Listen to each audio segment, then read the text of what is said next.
चलिए स्टार्ट करते हैं। क्या पढ़ रहे हैं आज? आज पढ़ रहे हैं अल्टरनेटिंग करंट का लेक्चर नंबर 2। लास्ट क्लास में हम लोग ने क्या क्या स्टार्ट कर लिया था, इंट्रोडक्शन ऑफ अल्टरनेटिंग करंट पढ़ लिया था, है ना, जिसमें हमने देख लिया था कि अल्टरनेटिंग करंट होता क्या है ना, कैसे जनरेट होता है। उसके लिए ईएमआई में पढ़ा था हम लोग ने अल्टरनेटिंग जनरेटर, है ना, एसी जनरेटर आपने पढ़ा था, जिसमें आपने देखा था कि जो सप्लाई है वो कैसी होती है भाई, वो जनरेट क्या करती है, अल्टरनेट नेचर का, मतलब कि हाफ साइकिल पॉजिटिव और हाफ साइकिल नेगेटिव। और सबसे इंपॉर्टेंट बात क्या है, हम लोगों ने कल कुछ प्रॉपर्टीज पढ़ी थी, किसी भी सप्लाई को हम पहचानेंगे कैसे कि वो एसी है या डीसी है। हमने उसमें 3 प्रॉपर्टी पढ़ी थी। पहला प्रॉपर्टी क्या था कि उसका जो एम्पलीट्यूड होगा वो कांस्टेंट होना चाहिए, यानी मैक्सिमम वैल्यू फिक्स होनी चाहिए, वो हर बार हर साइकिल में बदलती नहीं रहनी चाहिए, पहली साइकिल जितनी है उतनी दूसरी साइकिल में भी होनी चाहिए। दूसरा, हाफ साइकिल पॉजिटिव होनी चाहिए, हाफ साइकिल निगेटिव, यानी अल्टरनेटिव पॉजिटिव निगेटिव चलता रहना चाहिए। लास्ट में क्या था कि जो उसकी वैल्यू है वो एक रेट पर चेंज होनी चाहिए, है ना, चेंजिंग रेट की होनी चाहिए, मतलब वो फिक्स वैल्यू नहीं है, वो हर एक सेकंड बदल रही है ना, मतलब हर एक सेकंड तो नहीं, एक सेकंड में तो 50 बदलेगी, लेकिन मतलब वो आपकी कोई भी एक कांस्टेंट फिक्स वैल्यू नहीं होनी चाहिए, दैट शुड बी वेरिएबल, है ना, आपकी वैल्यू बदलती रहनी चाहिए। दीज आर 3 पॉइंट्स जिसके बेसिस पे हम लोग ने ऑलरेडी पढ़ा हुआ है कि एसी सोर्स को हम पहचानते कैसे हैं। ठीक है, ये हमारा डीसी सोर्स है, इसमें हम लोग ने स्क्वायर वेव पढ़ा, ट्रायंगुलर वेव पढ़ा और साइनसोइडल वेव पढ़ा। ये जनरली हम यूज करते आए हैं हमेशा से। ठीक है, अब ध्यान से देखिएगा, तो अल्टरनेटिंग करंट की डिफिनेशन क्या है, defined as electric current which periodically reverses direction and changes its magnitude, उसका जो मैग्नीट्यूड भी बदलना चाहिए। ये मैं समराइज कर रहा हूं, कल जो पूरा पढ़ाया एक बार वापस से क्विक रिवाइज करेंगे, उसके बाद आगे बढ़ जाएंगे। ठीक है, फिर आपको जो फेज के बारे में आज हम जो सबसे रफ पूरा फोकस है क्लास का, that will B phase. Phase एक चीज होती है, फेज क्या है, कोई बहुत बड़ी बात नहीं है, ये समझ लो कि आप एक रेस में हो, this is your start point, है ना, ध्यान सुनिएगा, ये आपका एक स्टार्टिंग पॉइंट है। मान लो पॉइंट ए ये है, ए रेसर है और बी रेसर है, जैसे मैं बताऊंगा ना वैसे समझोगे तो आसान हो जाएगा आपके लिए।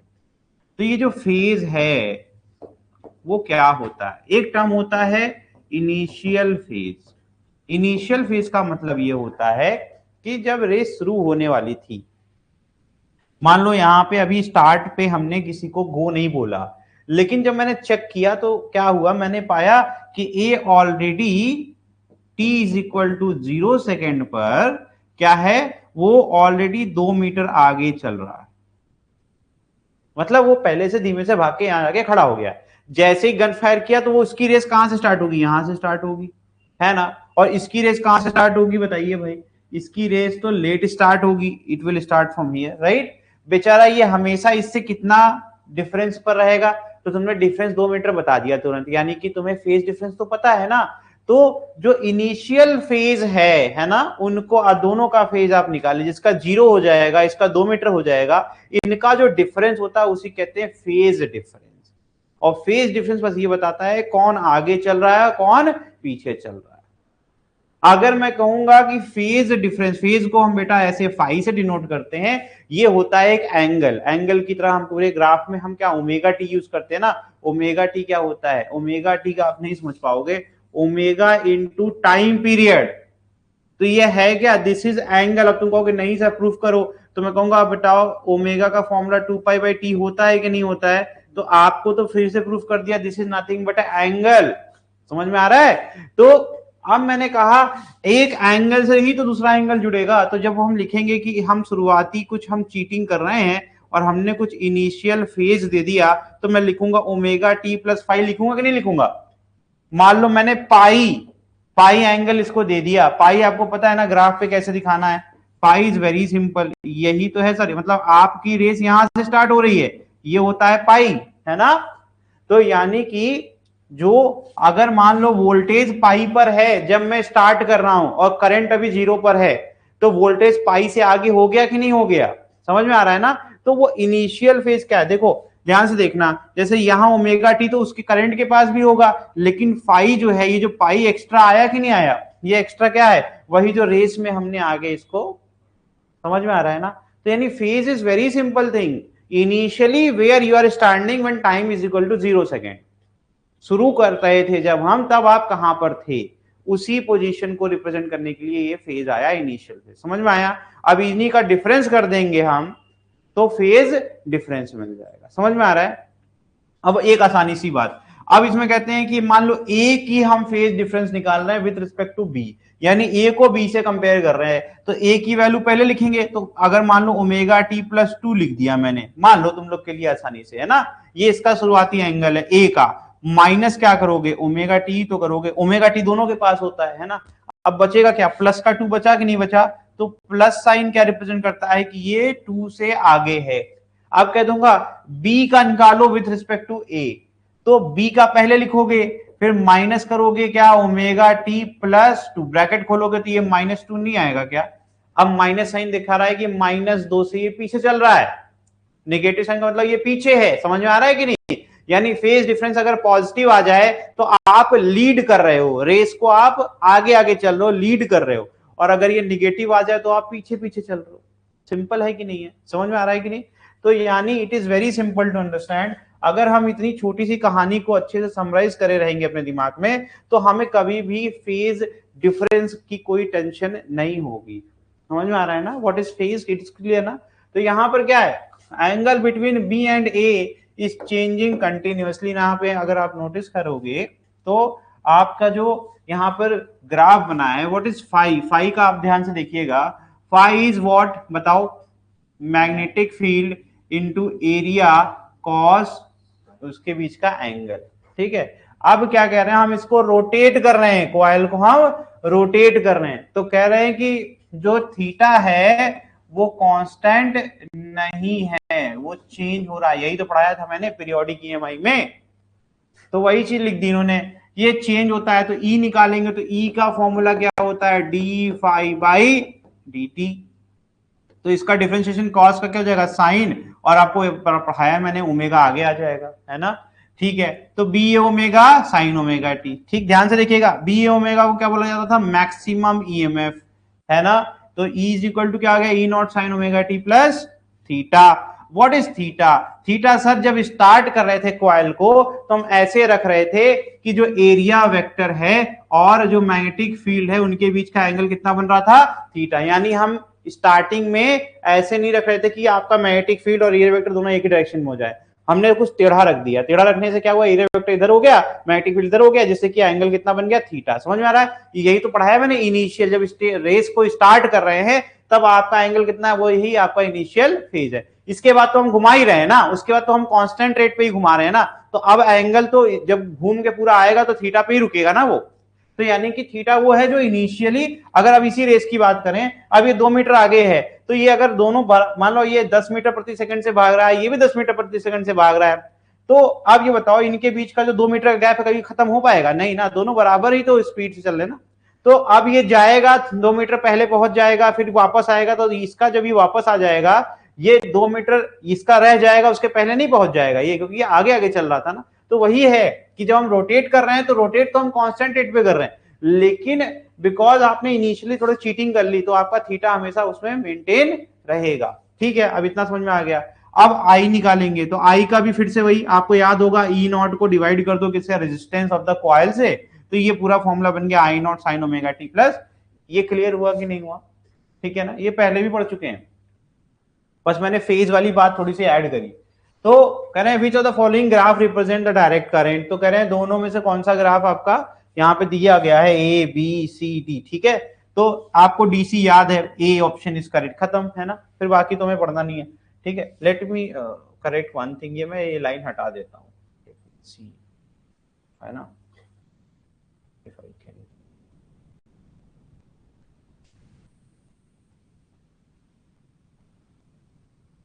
अच्छा ये इमेज का पार्ट है,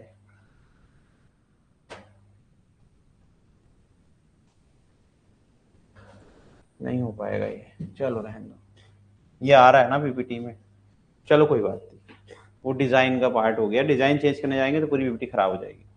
चले समझ में आ गया ना कैसे पता चला है भाई, इसकी वैल्यू चेंज नहीं होती कांस्टेंट एम्पलीट्यूड के साथ, डायरेक्शन कभी नहीं बदलता। तो डीसी का ये बेकार सा क्वेश्चन था, मीन वैल्यू कल पढ़ा चुका हूं तो अभी हम लोग नहीं पढ़ने वाले हैं। ठीक है, मैं ना एक टेबल पर रुकूंगा, ये टेबल कल की जो क्लास हुई थी उसकी समरी है, ये कल मैंने ये पढ़ाया था ना, तो दिस इज योर समरी, आप इसको इसको यूज करें। आपके पास एवरेज करंट फुल साइकिल पर 0 होता है, हाफ साइकिल पर 2I0 अपॉन पाई, कल ही पढ़ाया हुआ है। ये क्या है, what is square of the current का मीन, तो ये आया था I0 square by 2 full cycle में, हाफ साइकिल में भी ये I0 स्क्वायर बाई 2 आता है। ईएमएफ का भी अगर आप क्या करेंगे फुल साइकिल पर, वो फिर से 0 हो जाएगा और ये हो जाएगा 2E0 अपॉन पाई अगेन ये। अच्छा, ये स्क्वायर वाला क्यों मैं टेबल में दे रहा हूं, ताकि कभी अगर रूट मीन स्क्वायर में भूल जाओ तो मैं आपको वापस से रूट मीन स्क्वायर अभी आगे बढ़ाऊंगा। रूट मीन स्क्वायर का फिर से पहले स्क्वायर करो, आरएमएस लिखो, आर एम एस, और शुरू कहां से करो, ऐसे एस एम आर, पहले स्क्वायर फिर उसका एवरेज, उसके बाद उसका रूट। तो पहले स्टेप 1 अगर लिखना है रूट मीन स्क्वायर का, स्टेप 1 क्या होगा, स्क्वायर, है ना, स्क्वायर करिए, फिर क्या करिए, मीन। स्टेप 2 क्या है, मीन, मीन ऑफ स्क्वायर, तो ये कैसा दिखेगा, ये ऐसा दिखेगा आई स्क्वायर, है ना, this is mean. And then step number 3 is root, है ना, तो ये जाएगा under root of mean of square, है ना, ये यही होता है आरएमएस, ठीक है। तो रूट मीन स्क्वायर हम ये पढ़ेंगे, तो रूट मीन स्क्वायर को मैंने ऑलरेडी डिफाइन कर दिया, तो हम लोग ने कल इसको निकाला हुआ है, सॉल्व किया है पूरा अच्छे से। तो सॉल्व करके आंसर क्या आया था हमारा, बताओ, आई, याद होना चाहिए भाई, I R M S was I0 upon root 2। कल पूरा डेरिवेशन करा है मैंने, तो आज मैं नहीं करूंगा, ठीक है, मैं सिर्फ रिवीजन करवा रहा हूं आप लोगों का, ठीक है। अगर इसी को ERMS लिखना हो तो क्या लिखोगे, ERMS भी हो जाएगा E0 अपॉन रूट 2। ये एक्टिवेट विंडोज में इसको हटा दूंगा, ठीक है।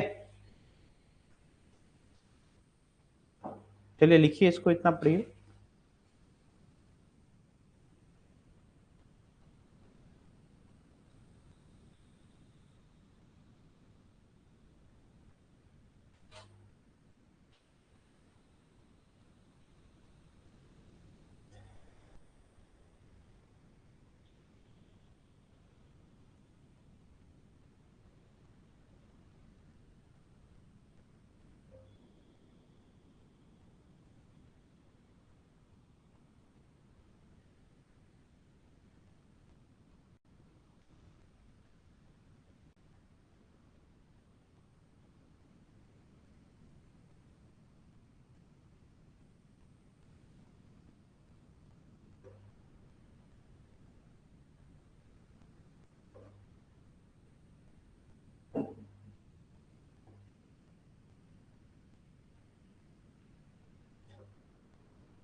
आप लोग करते रहिए।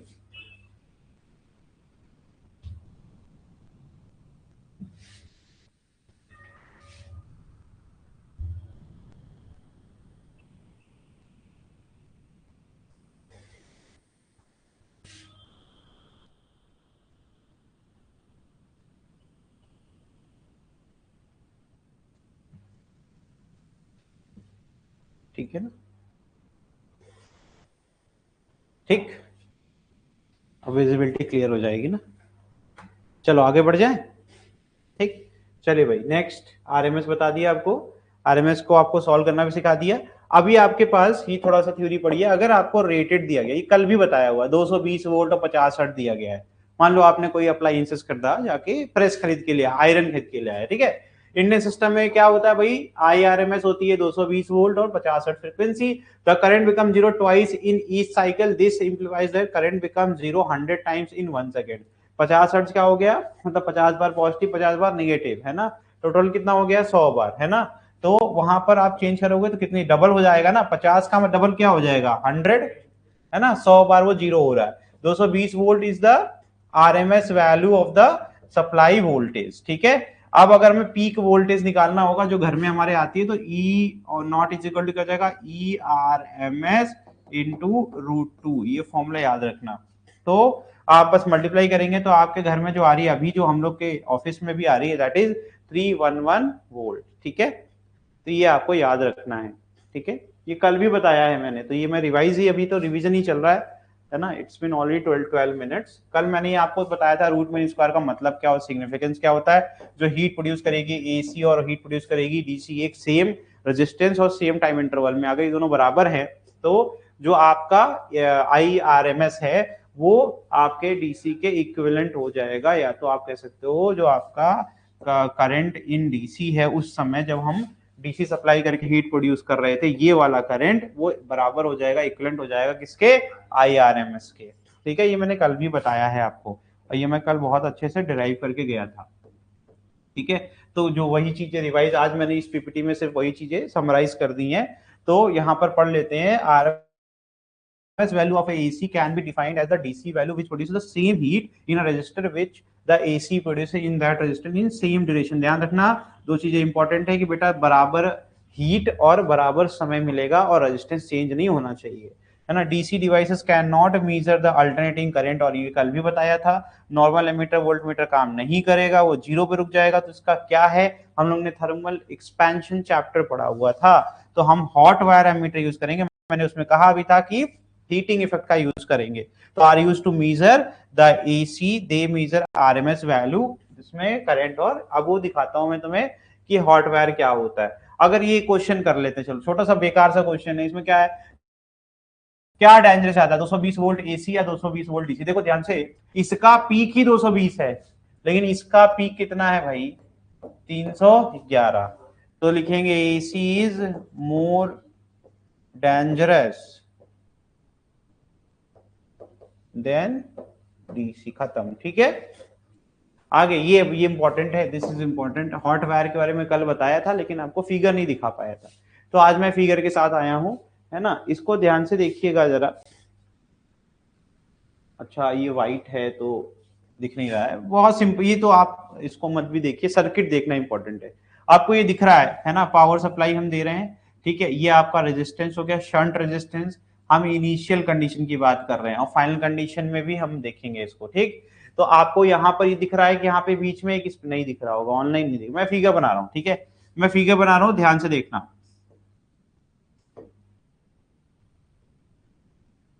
ठीक। अब यहाँ एक स्प्रिंग लगी होती है बेटा, ठीक है, ऐसे, ठीक। अब इस स्प्रिंग को यहाँ पर इस तरीके से कर देंगे, किससे, यहाँ पर ये तुम्हारी हो गई निडल, निडल से कनेक्टेड है, ये रही तुम्हारी निडल जीरो पर, ठीक। यहाँ पर ये गया और इस तरीके से यहाँ पर ये रहा तुम्हारा रेजिस्टेंस, शंट रेजिस्टेंस, ठीक है। और ये तुमने यहाँ पर supply the, this is your supply, यहाँ से तुम सप्लाई देते हो, ठीक है। तो क्या होगा कि जब भी आप इसमें से क्या करेंगे, आप यहाँ पर जो स्प्रिंग इस तरीके से लपेटी हुई है, ठीक है। अब आप क्या करेंगे, जब आप इसमें से सप्लाई करेंगे ना, तो हॉट वायर में क्या होगा कि ड्यू टू दिस यहाँ पर एक रीस्टोरिंग स्प्रिंग लगी होती है जो वापस से पुरानी जगह पर लेकर के आएगी, ठीक है।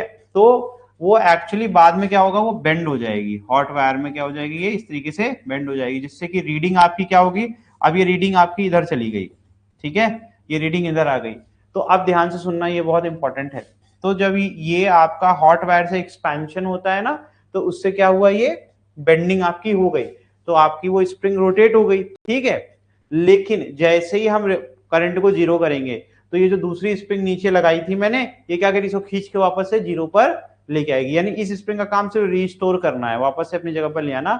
और बाय यूजिंग थर्मल एक्सपेंशन हम क्या करते हैं, हमारा जो आपकी निडल है वो क्या करती है, रोटेट होती है, बहुत इंपॉर्टेंट है। Hot wire ammeter is based on the thermal expansion of platinum iridium wire due to current through it, a small resistance small r is connected in parallel। तो ये हमने बना सर्किट को सेफ्टी के लिए लगा रखा है, ठीक है। to the platinum iridium wire as a shunt, when the current flows through the wire it bends due to elongation a spring is attached as shown in figure it generate a torque thus rotating the needle। जो मैंने बोला expand होता है, expansion से क्या होगा, ये rotate हो जाएगा। ठीक है, अब मैं आप लोगों को अभी भी समझ में नहीं आया होगा, let me explain once more। ठीक है, मान लो ऐसे समझो तुम, जिनको समझ में नहीं आया होगा, जिनको यहाँ दिख रहा है फिगर में वो तो बहुत अच्छे से पढ़ रहे होंगे, ऑनलाइन वाले बच्चे मेरे परेशान हो रहे होंगे ना, उनके लिए बता रहा हूँ एक बार फिर से। लेट मी सी, अगर मैं कलर चेंज कर सकूं इसका कलर, क्योंकि इतना अच्छा फिगर ये जो बना हुआ है, ये तो आपको इसी में देखने को भी मजा आएगा।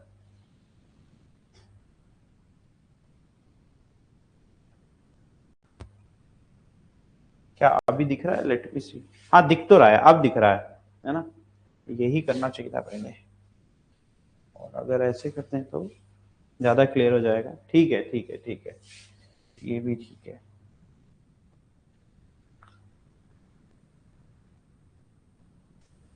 ये नहीं दिख सकता कभी।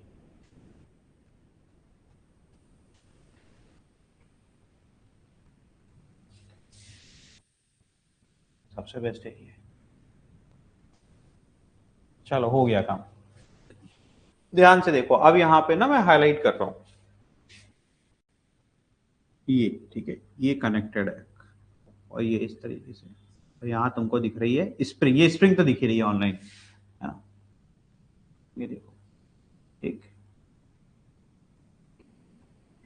ध्यान से देखिए। ठीक है, तो हमने क्या करा, बहुत ही सिंपल तरीका है इसको करने का। ठीक है, अरे वाह, आज तो पूरी जनता ही आ गई। तो यहाँ पर आपको दिख रहा होगा स्प्रिंग पहले से तनी हुई है ना? ये लेंथ ज्यादा आपको दिख रही होगी, है ना? और बाद में देखिए यहाँ पे स्प्रिंग क्या हो गई, अब कंप्रेस हो गई। अरे वो तो इतना ज्यादा छोटा फिगर है कि पेनी इतनी वो हो जा रही है। ठीक है, ये स्प्रिंग क्या हो गई, कंप्रेस हो गई, अब ये स्मॉल लेंथ हो गई। ठीक है, मैं समझाने की कोशिश कर रहा हूँ।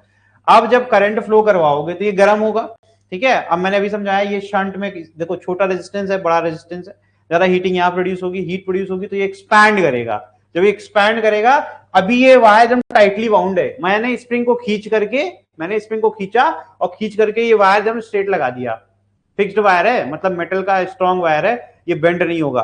तो इसका मतलब है कि ये स्प्रिंग खींची रहेगी और ये जीरो पे रहेगी, क्योंकि आपको एक्चुअली जो फोर्स लग रहा है वो ये वायर लगा रहा है। ए पॉइंट जहां लिखा हुआ है ना, यहाँ पर ये समझ लो, जहां रेड मैंने स्पॉट बनाया, ये इसने क्या रखा है, ऐसे रस्सी से बांध करके स्प्रिंग को खींच के लगा दिया। अब अगर ये वायर बड़ा होने लगे, अब ये वायर अगर बेंड होने लगेगा तो ये स्प्रिंग नीचे जाएगी कि नहीं जाएगी? और जब स्प्रिंग नीचे जाएगी तो क्या ये नीडल उसके साथ साथ घूमेगी कि नहीं घूमेगी? समझ में आ रहा है कि नहीं? कभी कोई चीज ऐसे रस्सी से लपेट के नहीं खींचे हो क्या यार तुम लोग? है तो ये रोल नहीं होता है। तो अगर मैंने निडल के ऊपर से वायर को ऐसे लपेट दिया है, ऐसे लपेट के फिर स्प्रिंग बांधा है, तो स्प्रिंग जब आगे जाएगी तो जब वो वायर खींचेगा तो ये निडल नहीं घूमेगी ऐसे करके। समझ में आ रहा है कि नहीं आ रहा है? तो क्यों, अच्छा आप कहोगे जीरो पे कैसे है फिर सर? अरे भैया जीरो पे ऐसे है कि वायर के पास इतनी ताकत है, जब वो नॉर्मल टेम्परेचर पर वो छोटा हो गया, तो स्प्रिंग को उसने खींच लिया। जब बड़ा होगा तो वो झुक जाएगा तो स्प्रिंग नीचे चली जाएगी, और स्प्रिंग नीचे जब जाएगी तो आपका ये निडल आगे चल जाएगा। समझ में आ रहा है?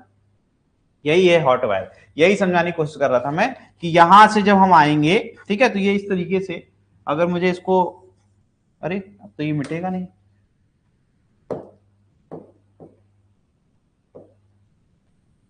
ध्यान से देखो, एक बार आप लोग समझ गए तो फिर दिक्कत नहीं है। लास्ट बार बना रहा हूं, ये मेरा एक वायर था पूरा, ठीक है, किससे बना हुआ है बताओ? बहुत हाई रेजिस्टिव प्लैटिनम इरिडियम से बना हुआ है। ठीक है, क्लियर हो गया? अब मैंने क्या किया, इस वायर से, ये रहा मेरा वायर, ये मेरा वायर था, ठीक है, और ये मेरा फ्रेम है, ये ऐसे बना हुआ, यानी अब ये बेंड नहीं होगा। ठीक है, मैंने यहां से एक लिया, ठीक, मैंने यहां से एक लिया और ये रहा मेरा रोटर, रोटेटिंग पार्ट, इस पे ऐसे लपेटा, ठीक है, और मैंने यहां से एक रस्सी ली और एक स्प्रिंग को खींच करके ऐसे लगा दिया। ठीक है, और इस समय जहां पर निडल है वो निडल कहां है, जीरो, अभी खींची हुई है। अब मैं क्या करूंगा, इसमें से करंट फ्लो करवाऊंगा। ये रहा मेरा, ये फ्रेम का पार्ट है, उसको अलग कर लेना, है ना, ये मेरा स्मॉल रेजिस्टेंस शंट का, और मैं यहां सप्लाई देता हूं। जब मैं इसमें करंट फ्लो करवाऊंगा तो क्या होगा, जब इसमें से करंट जाएगा तो ये क्या होगा, हीट प्रोड्यूस करेगा, हीट प्रोड्यूस करेगा। अब क्या होगा, ये जो फ्रेम है वो फ्रेम वही रहेगा, लेकिन ये वायर झुक गया क्योंकि वायर की लंबाई बढ़ गई। जब ये झुक गया तो इसने स्प्रिंग को ऑलरेडी खींच के रखा था, स्प्रिंग वापस से अपनी जगह जाएगी कि नहीं जाएगी? अब स्प्रिंग को तुम खींचे रहोगे, जब तुम्हारी ताकत कमजोर होगी तो स्प्रिंग दबे कि नहीं दबेगी? तो स्प्रिंग किधर जाएगी? नीचे की तरफ। ये नीचे जाएगा तो ये किधर रोटेट होगा? ये इधर रोटेट होगा कि नहीं होगा? समझ में आ रहा? रस्सी नीचे खींच रहे हैं तो ये रोटेट होगा कि नहीं होगा? तो रोटेट होकर के कहां जाएगी निडल? यहां कहीं जाएगी, है ना? और अब ये तो इसी तरीके से रहेगा, लेकिन अब स्प्रिंग कहां चली गई? स्प्रिंग छोटी हो गई। समझ में आ रहा है कि नहीं? समझ, ये पूरी वर्किंग है हॉट वायर की, समझ में आ गया? तो यही यहां बना हुआ है।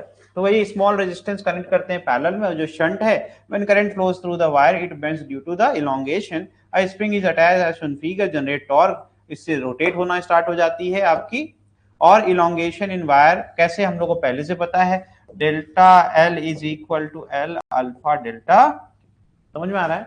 आगे scale of AC imaging devices non linear होती है, क्योंकि भैया एक चीज समझो ध्यान से, यहाँ जो डिफ्लेक्शन है वो हीट पर निर्भर करता है, और हीटिंग इफेक्ट का जिसको फॉर्मूला याद हो, H is equal to I square R, R resistance होता था इनटू टी। ठीक है, तो देख रहे हो करंट के स्क्वायर टाइम्स, तो यानी कि क्लियर कट बात है कि जो करंट तुम बढ़ाओगे तो 1 एम्पियर जितना डिफ्लेक्ट होगा, 2 पर वो 4 गुना हो जाएगा और 3 पर 9 गुना हो जाएगा। अरे यार 1 एम्पियर का स्क्वायर क्या होगा? 1, लेकिन 2 एम्पियर का स्क्वायर क्या होगा? 4, 3 एम्पियर का स्क्वायर क्या होगा? तो ये एक 4 गुना 9 गुना। तो कभी ऐसा हो सकता है कि आपकी जो यहाँ रीडिंग आ रही है ऐसे जो बनी होती है वो बराबर गैप पर होनी चाहिए। 1 अगर यहाँ है तो हो सकता है 2 यहाँ हो और 3 आपका तो बहुत दूर हो। समझ में आ रहा है? क्योंकि उसको पता है कि निडल अनइवन तरीके से भागेगी, तो इसलिए यहाँ पर लीनियर नहीं होती, नॉन लीनियर रीडिंग स्केल होती है। समझ में आ रहा है? Reading gives directly RMS current, जो भी आएगी वही आपकी आरएमएस है। अब अगर हमें वोल्टेज करना है तो वोल्टेज कभी भी करंट को ड्रॉ नहीं करता, तो यहाँ पर ध्यान से देखना, यहाँ हमें, लेकिन हमें करंट वाली प्रॉपर्टी चाहिए नहीं, लेकिन हमारे पास तो यहाँ पर हॉट वायर वाला इंस्ट्रूमेंट है ना, हॉट वायर में तो हमें करंट चाहिए तभी तो हॉट होगा। तो हम इसमें शंट को क्या करेंगे? सीरीज में लगा देंगे। सीरीज में लगाया कि नहीं लगाया? ठीक है, ध्यान से देखना, setup same to same, spring वैसे लगी है, प्लैटिनम इरिडियम वायर भी वैसे लगा हुआ है, बस सीरीज और पैरेलल वाली बात है। वो चीज हमने पहले भी पढ़ा रखी है कि आपको एमीटर का स्ट्रक्चर मैंने बताया था कि कैसे एक गैल्वेनोमीटर से हम एमीटर बनाते हैं, पैरेलल में हम शंट लगाते थे तो एमीटर बनता था। सर्किट सेम है, बस सेटअप में स्प्रिंग आ गई और यहाँ प्लैटिनम इरिडियम आ गया, वहां पर कॉयल होता था, मूविंग कॉयल गैल्वेनोमीटर होता था, यानी सब कुछ सेम है। इस बार भी ई स्क्वायर टाइम्स, तो इस बार भी नॉन लीनियर रहेगी। The scale is gated in such a way that reading gives directly RMS voltage, क्योंकि यहाँ पर भी डिफ्लेक्शन वैसे स्क्वायर टाइम्स ही आएगा। अब जिसको फॉर्मूला याद होगा, दूसरा फॉर्मूला लिख देता हूँ, यहाँ जो लिखा था I square R into T, इसको कन्वर्ट कर लो, है ना? ये क्या बन जाएगा भाई? V square I is equal to V upon R ना, तो ये हो जाएगा V square upon R square into R into T. ठीक है, तो क्या आ जाएगा? फॉर्मूला क्या बनता है यहाँ पे? V square into T upon R. देखो फिर से वो किस पे डिपेंड कर रहा है? Square times of the voltage. ठीक है, तो आपको फॉर्मूला अगर किसी को याद ना रहा करे तो ऐसे लिखे रहा करो हमेशा। ठीक है, I is equal to V upon R. तो इस तरीके से हम लोग ने ये प्रूव कर दिया। मुझे लगा ये हॉट वायर के बारे में थोड़ा आपको जानकारी होनी चाहिए, इसलिए मैंने दोबारा क्लास में बता दिया। ठीक है, अभी तक तो हम लोग कल का ही पढ़ रहे हैं।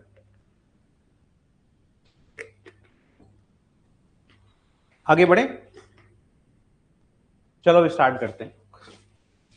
अब कोई हॉट वायर पूछेगा तो बता दोगे ना हॉट वायर की वर्किंग क्या होती है? ठीक है, अब जरा आते हैं AC voltage apply to a register.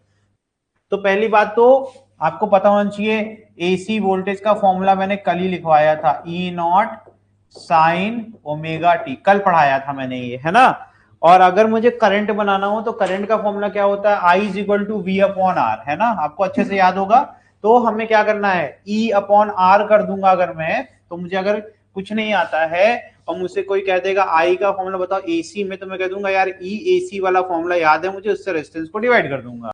ठीक है, तो बताओ ई की वैल्यू उठा के पुट करोगे तो E not upon R sine omega t आएगा कि नहीं आएगा?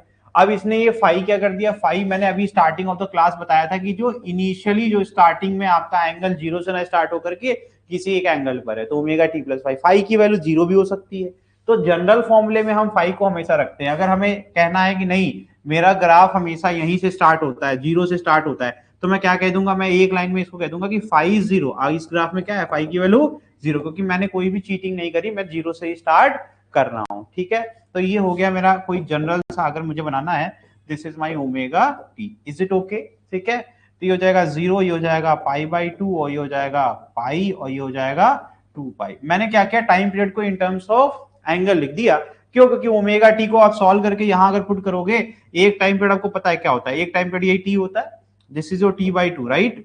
तो पुट करो इसमें, है ना, ओमेगा क्या होता है 2 π/t इंटू t/2। ध्यान से देखना बेटा, ये पाई आ रहा है कि नहीं आ रहा है ना। तो मैंने टाइम पीरियड के हिसाब से ना एंगल में कन्वर्जन कर लिया, तो मुझे अच्छे से पता है कि यहाँ पर टाइम पीरियड t/4 होगा। देखो करके दिखाता हूँ, ये टाइम पीरियड क्या होगा, देखो ना, 1/4 हुआ कि नहीं हुआ, अगर ये आधा हुआ तो उसका आधा क्या होगा, उसका भी आधा, तो ये क्या होगा t/4, है ना।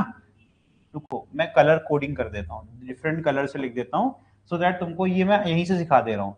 ये this is your t/4, this is your t/2, this is your 3t/4, है ना। सही है ना, ये सही है गलत है? अच्छा चलो मैं तुम लोग को रटवाता हूँ।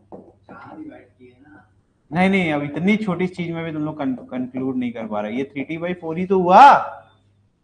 अरे 1/4, 1/4, 1/4, है ना। और ये क्या हो जाएगा, ये हो जाएगा t, कैसे, फिर से t/4 ऐड करो तो 4t/4 क्या हो जाएगा, t होगा कि नहीं होगा। अब एक काम करो, इससे कन्वर्ट करो, अभी एंगल निकाल के दिखाता हूं, ठीक है। तो वो ओमेगा टी वाला फॉर्मूला है ना, मैं ये रफ कर रहा हूं, मैं मिटा दूंगा, 3t/4, ये हो जाएगा 2π/t इंटू 3t/4। अब देखो t से t गया, 2 × 2 = 4 हो गया, ये 3π/2 आया कि नहीं आया, ये 3π/2 आया कि नहीं आया भाई, ये आ गया 3π/। अब तुमने आज एक बार पढ़ लिया ना, तो तुमको जीवन भर याद रहेगा कि मुझे ग्राफ बनाना है, तो मुझे चाहे एंगल में दे दो चाहे टाइम पीरियड में दे दो, मुझे पता है वहां पे है क्या वो, है ना। तो मैंने दोनों लिख दिया कि अगर तुम टाइम में लिखना चाहो तो तुम टाइम में लिख लेना, और तुम अगर एंगल लिखना चाहो तो तुम एंगल में इसी इमीडिएटली लिख लेना, ठीक है। ये एक जनरल चीजें होती हैं, वो चीजें आपको पता ही होनी चाहिए। चलो अब समझ में आएगा कि ये फॉर्मूला कैसे बना, ठीक है। अब इसी E0/R को कह देंगे I0, है ना, पीक समझ में आ गया। और E0 का फॉर्मूला अगर कोई बहुत पीछे जाता है तो आपको एक फॉर्मूला पता है VA⍵, है ना, बहुत पीछे अगर चले गए फ्लक्स में। Relation between peak current and voltage ये मैंने बता दिया। RMS क्या हो जाएगा, सेम RMS में भी E/RMS/रेजिस्टेंस, ठीक है। Relation between instantaneous current and voltage ये मैंने ऑलरेडी यहां लिख दिया है, दिस इज रिटन ना। तो अगर हमें ग्राफ बनाना होगा, एक ये चीज समझने की बात है कि यार सर आपने ये क्या चीटिंग कर ली, आपने क्या दिखाया है, आपने ऑरेंज कलर से दिखाया है करंट का ग्राफ, और आपने blue colour, sky blue colour से दिखाया हुआ है किसका, वोल्टेज का ग्राफ। लेकिन आपने एक चीटिंग करी है, आपने मैक्सिमा दोनों का अलग अलग दिखा दिया है। आपने वोल्टेज का मैक्सिमा ज्यादा क्यों बताया है। तो मेरे पास बहुत ही आसान इसका जवाब है कि बेटा ओम्स लॉ तुमने पढ़ा कि नहीं पढ़ा। ओम्स लॉ ने क्या बताया था, वोल्टेज की वैल्यू करंट इनटू रेजिस्टेंस है, रेजिस्टेंस करंट में मल्टीप्लाई करोगे तो बड़ी वैल्यू आएगी कि नहीं आएगी। लेकिन जब करंट निकालते हो तो वोल्टेज को डिवाइड करते हो, अब कोई चीज डिवाइड होगी तो छोटी हो जाएगी ना, तो वोल्टेज हमेशा ज्यादा नहीं रहेगा, क्योंकि आप वोल्टेज को डिवाइड करोगे, डिवाइड मतलब आप उसको घटा रहे हो ना, तो जब घटा दोगे तो उसका पीक नहीं घट जाएगा डिवाइड करने से। समझ में आ रहा है कि नहीं। तो अब लेकिन सर अब आपने एक और चीटिंग करी है, दोनों का जो मैक्सिमा है वो साथ में आ रहा है, दोनों का जीरो साथ में आ रहा है, दोनों का मिनिमम निगेटिव मैक्सिमा साथ में आ रहा है, फिर से दोनों का जीरो साथ में आ रहा है, ये चल क्या रहा है। तो मैं कह रहा हूं कि इसमें कोई चीटिंग नहीं हुई, रेस जब स्टार्ट हुई तो दोनों भाई साथ में भागना स्टार्ट कर रहे हैं।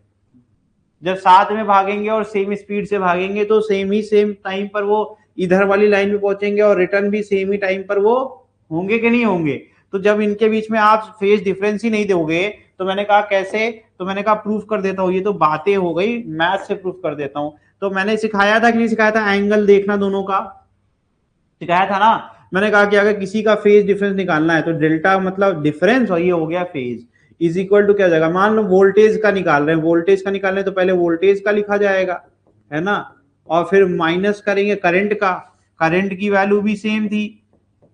अब ये तो जीरो आ गया सर, जीरो आ गया मतलब दोनों में कोई अंतर ही नहीं है, दोनों हर समय साथ में है, तो दोनों का जीरो पे जीरो रहेगा, मैक्सिमा पे मैक्सिमा रहेगा, जीरो पे फिर से जीरो रहेगा, निगेटिव मैक्सिमा पे निगेटिव मैक्सिमा रहेगा, यानी ये दोनों हमेशा साथ में चलेंगे कि नहीं चलेंगे।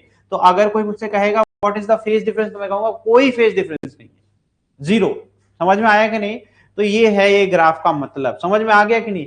मतलब दो ग्राफ को एक साथ मर्ज करके हमने बना दिया, अलग अलग ना बना करके एक साथ बना दिया। अच्छा, कैसे आपको पता चला कि ये ऐसे ही चलेंगे? तो मैंने कहा यार ये आपने नहीं देखा क्या, यहाँ लिखा हुआ था साइन, है ना, साइन इसमें भी था और साइन आपके उस वाले में देखो वहां लिखा है, तो दोनों का ग्राफ साइन वाला चलेगा नहीं। फिर आपने ये नहीं पूछा सर ये आप कहते हो साइन हमेशा जीरो से स्टार्ट करता है लेकिन आप में तो नहीं कर रहा है। मैं कहूंगा कोई बात नहीं, आप नोटिस ही नहीं कर रहे हो ना, मेरा एंगल जीरो है ही नहीं। When t is equal to 0 the angle is phi। जब टाइम 0 सेकंड है तो साइन फाई है। अब साइन फाई या तो मैं आगे कर सकता हूं या तो मैं पीछे कर सकता हूं, तो मैंने पीछे कर दिया, मैंने कहा फाई एंगल से स्टार्ट करूंगा।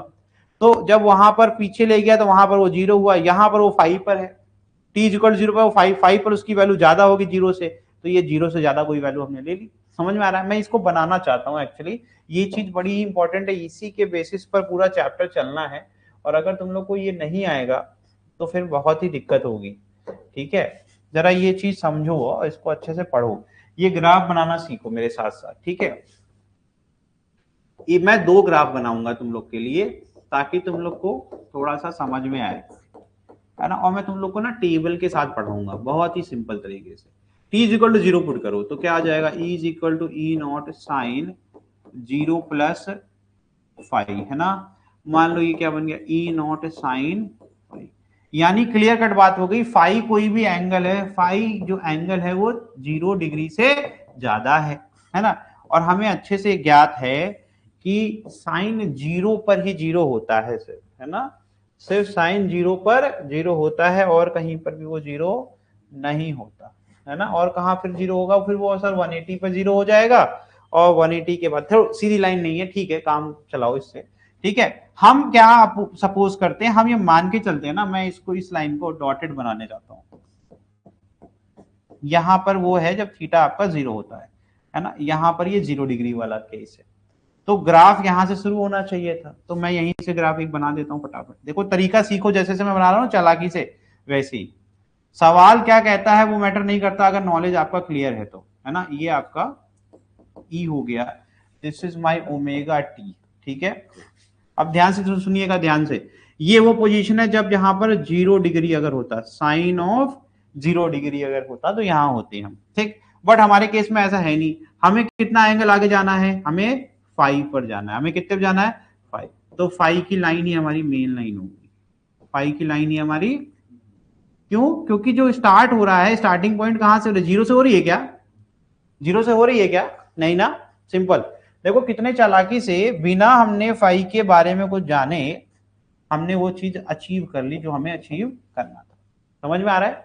तो हम क्या दिखाएंगे, सर ये क्या है, तो ये पोजीशन क्या है, हम कहेंगे सर ये निगेटिव, कितना पीछे गए, minus of phi, phi angle हम पीछे जाएंगे तो हम यहां पहुंचेंगे कि नहीं पहुंचेंगे, तो यहां पर ये चीज यही लिखी हुई देखो, माइनस ऑफ फाई। समझ में आ रहा है? तो -5 से अगर मैं जीरो से स्टार्ट करूंगा तो जीरो पर t इज इक्वल टू, ये जीरो एंगल है ना, तो अगर ये 0 पॉइंट होता तो यहां पर मेरा वैल्यू पाई वाली होती। समझ में आ रहा है कि नहीं? तो इस तरीके से हमने ना अपनी इसको जीरो बोल दिया और मैंने बोल दिया ये -5 था बाबू, ये -5 था। ठीक है, तो -5 जब जाएंगे, यानी जब हम ये वाली वैल्यू को क्या करते, जीरो की जगह -5 करते, तो ये ऑटोमेटिक जीरो हो जाएगा कि नहीं हो जाएगा, बोलो, दिमाग लगाओ। हम कह रहे हैं टी की ऐसी वैल्यू लेंगे कि ओमेगा टी बन जाए -5। अब जब वो -5 बन जाएगा तो ऑटोमेटिकली पूरा एंगल क्या हो जाएगा, -5 + 5 इज इक्वल टू 0। तो हमें साइन जीरो वाली वैल्यू मिल जाएगी कि नहीं मिल जाएगी? समझ में आया ये क्या कहना चाह रहा है? तो ये तरीका होता है पढ़ने का, और जिसको नहीं पढ़ना है तो मैंने बना दिया ना, तुम्हारा आंसर गलत आया क्या, नहीं ना। तुम जीरो से स्टार्ट करोगे, तुम जीरो से स्टार्ट करो, लेकिन तुम जीरो पे ऑलरेडी 5 वाली वैल्यू लेके चलोगे। समझ में आ रहा है? तो अगर आपको दिमाग बिल्कुल नहीं लगाना पसंद है, मैंने नॉलेज दे दी आपको कि हम लोग कैसे बनाते हैं, लेकिन फिर भी अगर नहीं आता तो जो मैंने सिखाया वो कर लोगे एग्जाम में, इतने से काम हो जाएगा। ठीक है, तो आप ये समझिए कि ये क्या है, मैंने ये बता दिया कि ये -5 क्यों लिखा हुआ है। हम लोग बस कोशिश करते हैं कि ओमेगा टी को आज तो मतलब गदर मचा दिया है, मतलब एकदम जनता इतनी आ गई है कि हमको विश्वास नहीं हो रहा है। ये पढ़ते भी हो क्या तुम लोग यार? आज लग रहा है ईद पे तुम लोग ज्यादा एक्टिवेट हो गए। मेरी बात आप फिर से देखिए, फोकस करिए कि हम ये देखो, ये कभी मैथ कभी गलत नहीं होती ना, तो साइन जीरो पे ही जीरो होता है, तो तुम इस पे लड़ जाना चाहिए कि सर ये जीरो पे क्यों आप मार्क कर रहे हो, क्योंकि ये लाइन पे रहना, एक्स एक्सिस पे रहना, यानी वाई की वैल्यू जीरो हो गई ना, और वाई की वैल्यू तो एस पे रहने वाली है, तो जीरो ऐसे हो रही है कि हम टी की वैल्यू ऐसी पुट कर रहे हैं कि ओमेगा टी को सॉल्व करके जो आएगा वो आएगा -5। समझ में आ रहा है? तो -5 और +5 क्या हो जाएगा, जीरो, तो साइन जीरो जीरो होता है, समझ गए? तो ये रहा तुम्हारा ग्राफ। बस इसी प्रकार से हम लोग ऐसे बनाते हैं। तो यानी कि अब जो ग्राफ खत्म होना चाहिए, अगर हमारा पूरा टाइम पीरियड होगा तो वो कहां खत्म होगा, सेम जहां पर ये वाली वैल्यू आकर के आपकी मिलेगी। ठीक है, तो ये हो गई तुम्हारा एंडिंग पॉइंट। तो आपका ग्राफ यहाँ आके खत्म होगा और ये हो जाएगा मेरा फुल टाइम पीरियड। उतना आगे बढ़ जाएंगे ना तो शिफ्ट हो गया, तो आप अगर नोटिस करोगे तो इसका टाइम पीरियड भी आगे शिफ्ट हो जाएगा। देखो ये π-5 लिखा हुआ है, दिखा रहा है कि ये π-5 हो गया, ये 2π माइनस, यानी ये पॉइंट क्या होगा,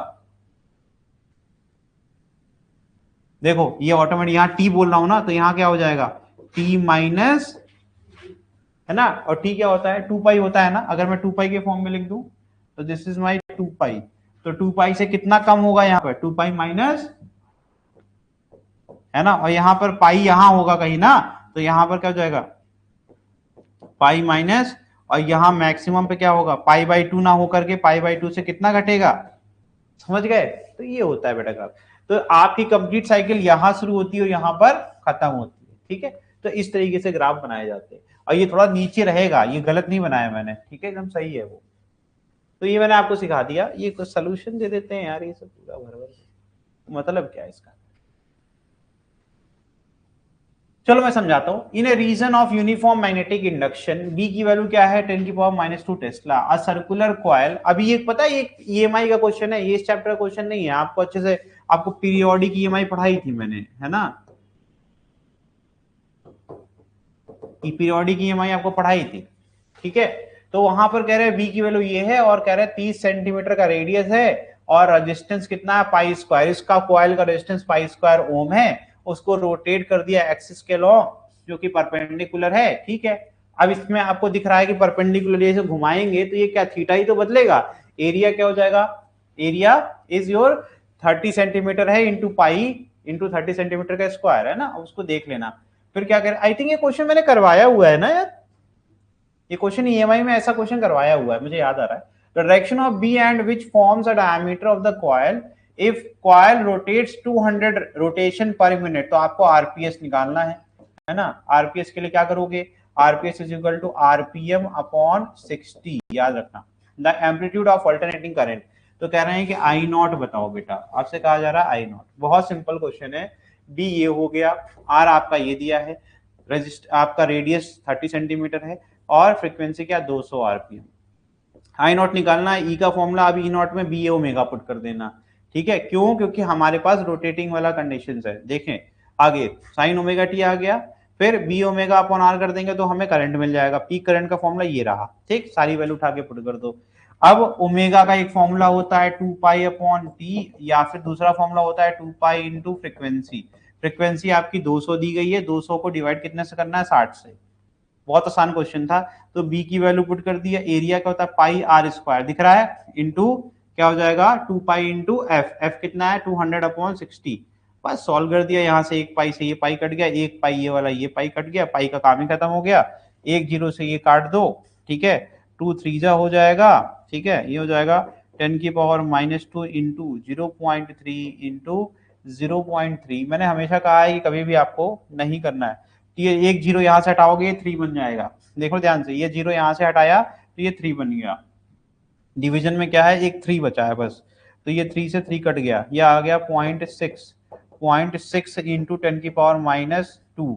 अब ध्यान से लिखना, इसको जगह 6/10 इंटू 10⁻², ये एम्पियर में आ रहा है, अब ये ऊपर लाओगे 10⁻³ हो जाएगा, तो 10⁻³ को मिली कहते हैं, तो क्या आ गया 6 मिली। इतना बेकार क्वेश्चन था ये, है ना, इतना ही करना था आपको, 6 मिली एम्पियर आ गया। ठीक है, चलें आगे बढ़ जाए। ये क्वेश्चन मुझे लग रहा है मैंने कराया हुआ है, क्वेश्चन मैंने कराया हुआ है, दोबारा हो गया ये क्वेश्चन। ठीक है, चलो आगे बढ़ते हैं। अब अगर हम बात करें average voltage applied to a capacitor, अब ध्यान से कुछ चीजें मैं नई नई चीजें सिखाऊंगा, ठीक है। एक तरीका है आपको इनडायरेक्टली तरीके से हर चीज पढ़ाना। तो जो अपोजिशन ऑफर करता है ना, अपोजिशन ऑफर्ड बाय, याद रखना ये वर्ड मैं बार बार इसलिए बोलता हूं कैपेसिटर, ताकि आपको रेजिस्टेंस में भी यही वर्ड मैंने बोला था, opposition offered by the conductor तो against the flow of current, याद आ रहा है। इसमें भी सप्लाई हम लगा रहे हैं ना, इसको चार्ज करने की कोशिश कर रहे हैं, तो यहां जो अपोजिशन ऑफर होता है उसको कहते हैं इज कैपेसिटिव, कैपेसिटिव रिएक्टेंस। क्या कहते हैं भैया, जिसको हम XC से रिप्रेजेंट करते हैं, ठीक है। तो XC is equal to formula क्या होता है, 1/ओमेगा C, और तो उसका फॉर्मूला ओमेगा की वैल्यू क्या 2πf होती है कि नहीं, अभी पढ़ाया मैंने, ठीक है। तो 2πfc याद रखना, ये फॉर्मूला है। जैसे आप रेजिस्टेंस निकालते थे वैसे ही कैपेसिटेंस का क्या निकालोगे, कैपेसिटिव रिएक्टेंस। तो relation between peak current and voltage अगर निकालना हो और आपके सर्किट में सिर्फ कैपेसिटर लगा है, तो V is equal to IR वाला कंसेप्ट है ना, तो R को कौन रिप्लेस करेगा, तो ये हो जाएगा V is equal to I into XC, क्या हो जाएगा I इंटू एक्सी, और अगर I निकालना होगा तो V अपॉन वो XC, समझ में आ रहा है बेटा। तो यहां पर आ जाएगा E नॉट अपॉन XC, और XC का फॉर्मूला ये लिखा हुआ है, उठा के पुट करोगे तो आपको फॉर्मूले में कैसा दिखेगा, ध्यान से देखना। अब ये ओमेगा सी है ना, तो ये E naught omega C upon 1, ठीक है। ध्यान से देखना कैसे किया मैंने, XC होता है 1 अपॉन ओमेगा सी, तो डिनोमिनेटर डिनोमिनेटर कहाँ आता है, न्यूमरेटर में, तो बड़ा ही अलग फॉर्मूला बनता है इसमें, हो जाएगा E not into 2πf into capacitance जो भी आपका दिया गया। तो ये फॉर्मूला याद रखो, ये मैंने कन्वर्ट कर दिया। इसी प्रकार से IRMS निकालोगे तो वो भी आ जाएगा आपका ERMS into 2πf into C। अगर तुम T के वाले फॉर्मूले में लिखोगे तो T वाले फॉर्मूले में T डिनोमिनेटर में चला आएगा, ठीक है। तो ये हो गया तुम्हारा। आगे देखिए E is equal to E not sine omega T, put कर दो, I इज इक्वल टू क्या जाएगा I naught cos omega T, ठीक है। तो अगर हम इंस्टेंटेनियस करंट की बात कर रहे हैं, तो अगर हम आई नॉट करें, ठीक है, तो अगर हमें कॉस को कन्वर्ट करना है साइन में, तो क्या हो जाएगा, आपको पता है साइन 90 प्लस थीटा क्या होता है, कॉस थीटा होता है, ठीक है ना। तो हमने इसको साइन ओमेगा टी प्लस π/2, ताकि हम ये दिखा दें कि करंट हमारा क्या कर रहा है, 90 से लीड कर रहा है, ठीक है। तो यहाँ पर in purely capacitive circuit current leads voltage by π/2, तो करंट क्या करता है, लीड करता है, ठीक है। तो याद रखना जब आपका वोल्टेज 0 रहेगा तो करंट ऑलरेडी 90 पर रहेगा, 90 पर करंट क्या होगा, मैक्सिमा ना, तो ये मैक्सिमा पे रहेगा, ठीक है। अब जब ये मैक्सिमा पे जाएगा तो ये आगे, मतलब आप समझो आगे आगे कैसे चलता है, तो आप इसको 0 ले जाओ तो आपको पता चल जाएगा ना, फिर से वही वाला जो भी सिखाया मैंने, माइनस ऑफ π/2 है ना, तो ये क्या होगा, ये होगा माइनस π/2, यानी कि जब हम वैल्यू पुट कर रहे होंगे तो ये 0 आ रहा होगा, और 0 पर वो π/2 हो जाएगा, समझ में आ रहा है। और फिर यानी कि वो आगे चल रहा है ना, पीछे थोड़ा ना होगा। जब ये 0 पर है तो मैक्सिमम पे है, अब ये मैक्सिमम पे जाएंगे तो ये पहला 0 अचीव कर चुका है, अभी इनको 0 अचीव करना बाकी है, जब ये 0 जाएंगे तो निगेटिव मैक्सिमा पे है, यानी समझ में आ रहा है, हमेशा आगे आगे। और अभी अभी भी नहीं समझ में आता तो मैं सिखा रहा हूं, नहीं आता ये इसको समझ में तो बस मैथ को रट लो, ऐसे लिखा करो फॉर्मूला, ठीक है। मान लो हम क्या निकाल रहे हैं, करंट को चेक कर रहे हैं, या हम कुछ भी कर लो, तुम कहते हो वोल्टेज चेक करेंगे ना, तो तुम वोल्टेज का लिखो, वोल्टेज का क्या आ जाएगा, ओमेगा टी, है ना। देखो वोल्टेज का क्या आ जाएगा, ओमेगा टी, ठीक है, minus omega T plus π/, bracket खोलो, ये आ गया माइनस का, माइनस आया कि नहीं आया π/2, अरे ओमेगा टी से ओमेगा टी कट गया। और मैंने क्या सिखाया था, निगेटिव मतलब पीछे चल रहे हो। तो अगर तुम ये सोचते हो ना एग्जाम में कि मैं नहीं सर कुछ नहीं कर सकता, मैं ये भी नहीं कर सकता कि मुझे ये समझ में आता है, मुझे कुछ नहीं आता, बस मैं वैल्यू पुट कर सकता, तो तुम चाहे जो कर दो, चाहे तुम इसको पहले पुट कर दो, चाहे तुम इसको पहले पुट कर दो, तो जिसको तुम पहले पुट करोगे ना उसकी तुम बात कर रहे होगे। तो वोल्टेज की वैल्यू पहले पुट कर दी तो वोल्टेज, तो वोल्टेज अगर नेगेटिव आ गया मतलब पीछे चल रहे हो, समझ में आ रहा है। तो हम कहेंगे कि वोल्टेज लैग करता है, दो वर्ड होते हैं, लीड या लैग। तो अगर हम पॉजिटिव आ रही है तो हम कह देंगे लीडिंग है, और अगर नेगेटिव आ रही है तो कह देंगे लैगिंग है। या फिर हम लिख सकते हैं in purely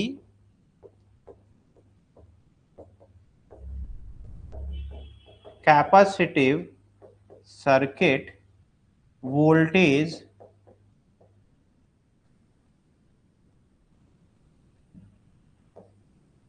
lags current by π/, ये दूसरा इसका वर्जन हुआ, समझ में आया। तो अब इसका ग्राफ पे दिखाते हैं, ठीक है। अब तुम लोगों को सिखाऊंगा कि ग्राफ फेजर, अब पहला तुमने फेजर देखना स्टार्ट किया, this is called phasor. Phasor कुछ नहीं होता, आपने एक्स एक्सिस वाई एक्सिस पढ़ा हुआ है, आपको आता है ना, तो हमेशा पॉजिटिव एक्स पे आप अपना रेफरेंस लोगे, जो आगे आगे चल रहा है ना, तो हम हमेशा करंट को रखते हैं, हमेशा करंट को रखोगे सिंपल रहेगा। पता है क्यों रखते हैं, अभी बताता हूं उसका कंसेप्ट भी। क्योंकि बेटा क्या होता है ना, रेजिस्टेंस आपने पढ़ा होगा, रेजिस्टेंस में करंट और वोल्टेज साथ में ही चलते हैं। जो पहला ग्राफ बनाया था जिसमें सब कुछ साथ साथ चल रहा था, जो ये वाला केस है, ठीक है, ये किसका केस है, रजिस्टर का ही तो केस था। समझ में आ रहा है, इसमें क्या लगाया रजिस्टर, इसमें कोई भी लैग वैग नहीं करता, सब साथ में चलेंगे। यानी कि अगर मुझे इसका फेजर बनाना हो, अगर मैं इसका फेजर बना ले गया तो मुझे सब समझ में आ जाएगा कि नहीं आ जाएगा, है ना। फेजर यहां लिख देता हूं, है ना, phasor diagram of purely resistive circuit, ठीक है। अब अगर जिसको ये समझ में आ जाएगा वो समझ जाएगा सब कुछ, है ना। अब ध्यान से देखना, तो जो मेरी रेफरेंस लाइन है that will be always x axis, ठीक है, पॉजिटिव एक्स। तो जो मुझे करंट दिखेगा, करंट और वोल्टेज, वोल्टेज हमेशा ज्यादा रहेगा, करंट उससे थोड़ा सा कम रहेगा, है ना। करंट की वैल्यू विल बी स्लाइटली, ये दिख ही नहीं रहा होगा, कोई कलर बताओ कौन सा कलर चलेगा, ग्रीन चलेगा क्या, रेड तो चलता ही है यार, ठीक है। दिस इज योर करंट, है ना। तो आपने क्या सीखा इसमें कि करंट और वोल्टेज दोनों सेम डायरेक्शन में है, यानी उनके बीच में कोई भी डिफरेंस नहीं है, उनके बीच में बस वैल्यू का डिफरेंस है, बाकी डायरेक्शन सबकी सेम ही चल रही है। तो ये पहला फेजर तुमने सीख लिया। अब क्या करेंगे, अब कौन छोड़ के भागा ये बताओ। ये दोनों लोग हाथ में हाथ डाल के चल रहे थे, ठीक है। मान लो वोल्टेज लड़का हो गया और करंट क्या हो गया, लड़की। सबसे बढ़िया एग्जाम्पल, है ना। बेचारे लड़कों के पे लेबल है धोखेबाजी का, तो आज की कहानी में लड़का धोखेबाज निकला, है ना। जैसे उसने दूसरी मधुमक्खी देखी तो वो क्या कह रहा है, मैं भाग रहा हूं। अब उसकी दिशा बदली, कौन छोड़ के भागा, हाथ, वोल्टेज ना। देख रहा हो ना, लैग कौन कर रहा है, ये तो सही रास्ते पे चल रही है बेचारी, लेकिन ये पीछे रह गया। चलो इसको पढ़ाई से ले आते हैं ना, बेचारे लड़कों पे क्यों इतना बदनामी। लड़कियां फोकस होती है, पढ़ती रहती, लड़के डिस्ट्रैक्टेड होते हैं तो पढ़ाई में पीछे हो जाते हैं। तो अब इस कैपेसिटर वाले केस में वोल्टेज क्या हो गया, लैग हो गया। तो लैग करेगा यानी कि पीछे हो गया ना, आपको अच्छे से पता है पॉजिटिव एंगल और निगेटिव एंगल। तो अगर लैग में मैं ये लाइन ऐसे ऊपर खींच दूंगा बेटा, तो ऊपर तो पॉजिटिव एंगल हो जाएगा। तो हमारे पास तो निगेटिव एंगल बनाने का क्या तरीका है, -π/2, तो यही बनेगा ना। क्लॉकवाइज एंगल निगेटिव होता है, एंटी क्लॉकवाइज एंगल पॉजिटिव होता है, ये सब मैंने पढ़ाया कि नहीं। तो मैं सबसे निम्न स्तर का कंसेप्ट आपको एकदम बेसिक पे ले जाकर के मैंने कंप्लीट कर दिया कि भाई देखो लैगिंग बनाना है तो -π/2 अगर बनाना है तो -π/2 नीचे ही बनता है ना। तो ये देखो करंट से लैग कर गया, पहला फेजर सीख लिया तुमने, ठीक है, बहुत सिंपल है। अब आते हैं प्योरली इंडक्टिव, इसके बाद the capacitor get fully charge quickly when direct current is supplied to it. ये डीसी वाले केस में जो पढ़ते आए हो हमेशा, लेकिन जब एसी हम सप्लाई करते हैं, it continuously charges and discharges and hence current never becomes zero, ठीक है। दस capacitor stops direct current but allows alternating current. समझ में आ रहा है, तो करंट कभी जीरो हो ही नहीं पाता इसीलिए, क्योंकि वो चेंज होता रहता है। आगे नेक्स्ट एंड लास्ट ये हो गया तुम्हारा। अभी आपने क्या पता, इनडायरेक्टली मैंने क्या पढ़ा है आपको प्योरली रेजिस्टिव मैंने आर पढ़ा दिया, फिर आपको मैंने कैपेसिटिव सी पढ़ा दिया, अब पढ़ा रहा हूं एल।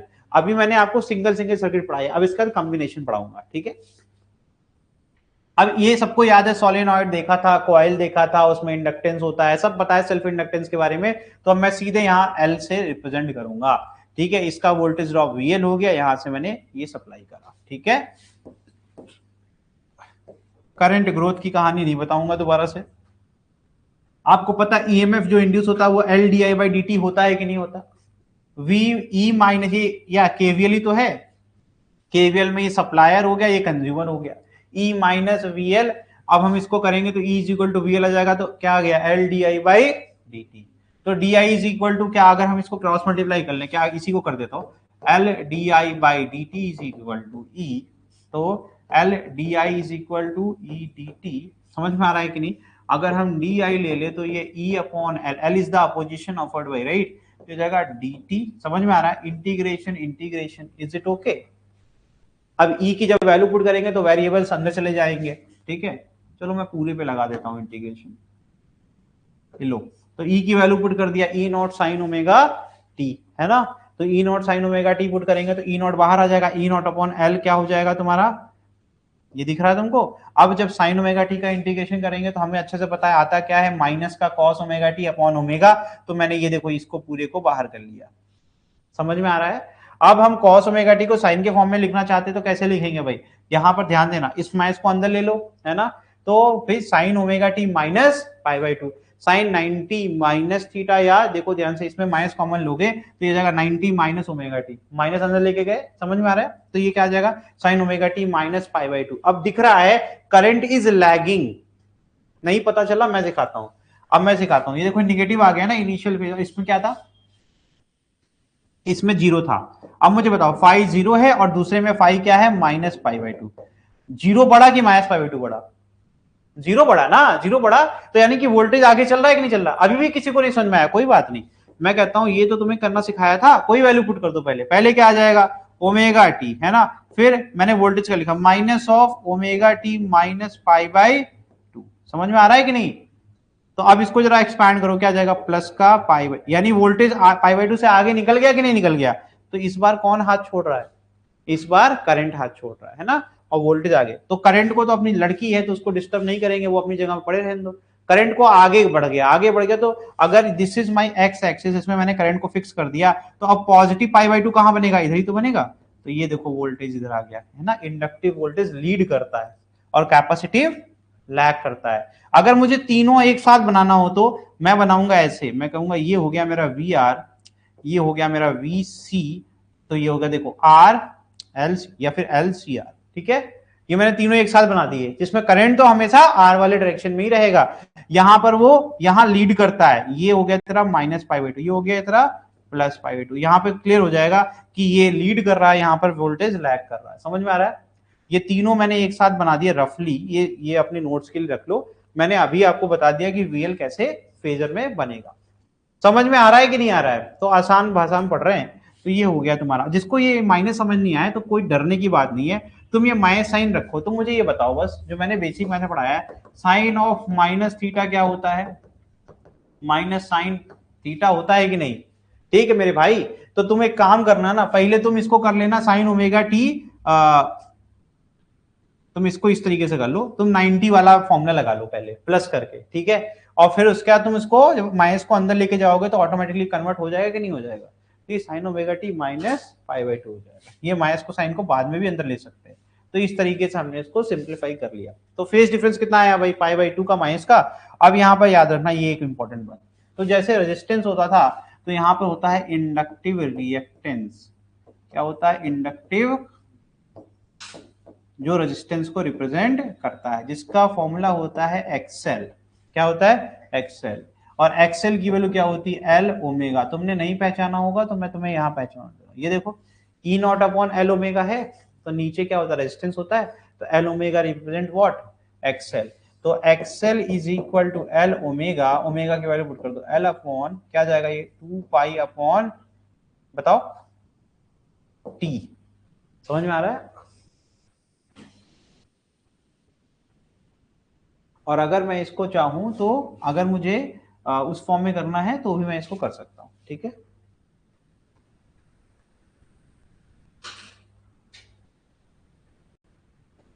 तो अगर मेरे इस वाले, अगर आई आई नॉट के फॉर्मूले में लिखना हो मुझे, तो आई नॉट में कैसे लिखूंगा, इसमें होगा ना आगे। अगर मुझे आई नॉट का फॉर्मूला लिखना हो तो I not is equal to E not upon क्या जाएगा, एक्सएल। और अगर मुझे एक्सएल को पूरा सिंप्लीफाई करना हो तो क्या हो जाएगा, E not upon 2 pi F into L, ठीक है। ये हो गया फॉर्मूला, ठीक है, याद रखना ये। अब ये क्या बना दिया इसने, इसने इसको बदमाशी कर दी, करंट को इधर दे दिया, करंट से ये लीड करता दिखा रहा है। लेकिन मेरा वाला याद रखना जो मैंने बताया हुआ, दैट इज सिंपलेस्ट है। करंट आपका एक्स एक्सिस में और वोल्टेज आपका इस तरीके से, और ये हो जाएगा जो मैंने पढ़ाया है वो यूज करो। और वीएल ही तुम्हारा क्या जाएगा, अगर ये आई नॉट है तो ये हो जाएगा ई नॉट, ठीक है, समझ में आ गया ये।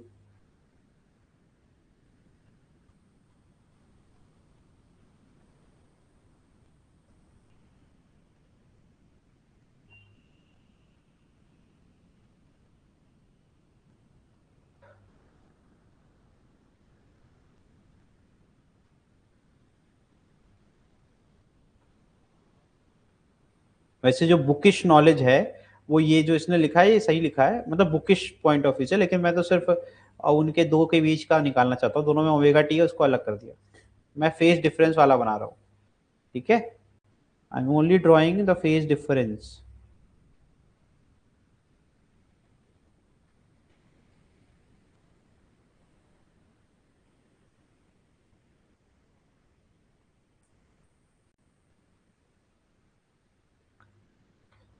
अब मैं तुमको ना इक्वेशन से बनाना सिखाता हूँ। हाँ, ये इसका वेव डायग्राम देख लो। अब इसमें क्या होगा, वोल्टेज जीरो पे जब होगा तो ये मिनिमम पे होगा, नेगेटिव मैक्सिमम पर होगा, पीछे चला गया ना, तो -π/2 पे याद रखा करो, -π/2 पे ये क्या होता है, हमेशा नेगेटिव मैक्सिमम, ठीक है, तो -π/2 ये हो गया, ठीक। अब ये जब ये मैक्सिमम पे होगा तब ये जीरो पे आएगा, मतलब पीछे चलेगा, और जब ये जीरो पे चला जाएगा पहले जीरो पर, तो ये फिर ये पहली बार पॉजिटिव पे आएगा, फिर जब ये ऑलरेडी माइनस पे होगा तब ये जीरो पर आएगा, तो ये हमेशा जब ये वापस से साइकिल कंप्लीट कर चुका है, अभी इसको और π/2 टाइम लगेगा तब जाकर के साइकिल कंप्लीट हो। तो इस तरीके से ये आपका चलता है। तो ये हो गया तुम्हारा, देखो यहाँ पर ये हमेशा पीछे चल रहा है, ठीक है, तो ये आपका लैगिंग वाला केस हो गया। अगर सेंटेंस लिखना होगा तो क्या लिखेंगे, वोल्टेज लीड्स करंट बाई π/2, या फिर करंट लैग्स वोल्टेज बाई π/2। अब मैं ये वाला ग्राफ चाह रहा था सिखा दो तुम लोग को, है ना, अभी तो एक भी बार नहीं बनाया, तो मैं एक स्लाइड लूंगा और उस पर सब कुछ सिखा दूंगा, ठीक है।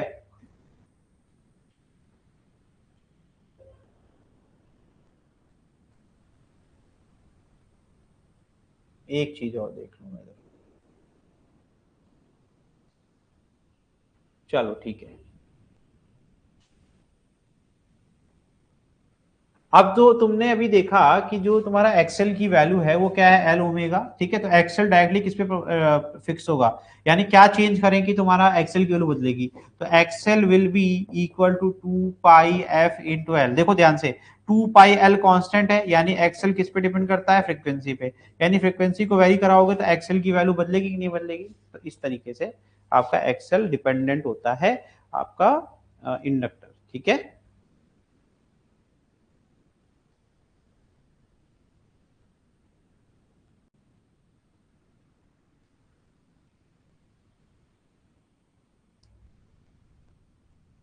और अगर मुझे कैपेसिटेंस में ये चीज बतानी होगी, मैं वही देखने गया था कि वहां जगह नहीं है, लेकिन मैं बता देता हूँ, यही बता देता हूँ, है ना, कि अगर मुझे, यही तो है ना प्रॉब्लम, कंटेंट डेवलपर वाले पीपीटी मजा नहीं आता, लिख के पढ़ाने का अलग ही मजा है।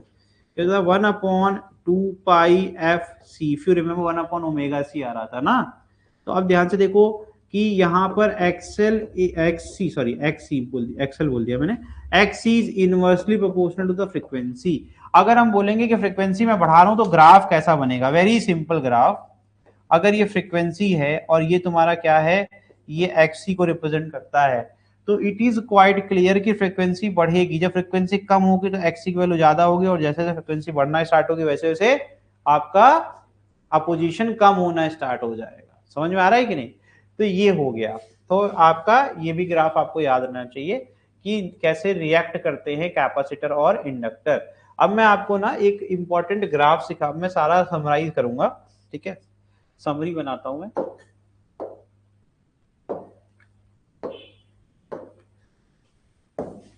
चलो देखो समरी है ना, अगर हम यहां पर एक समरी बनाए,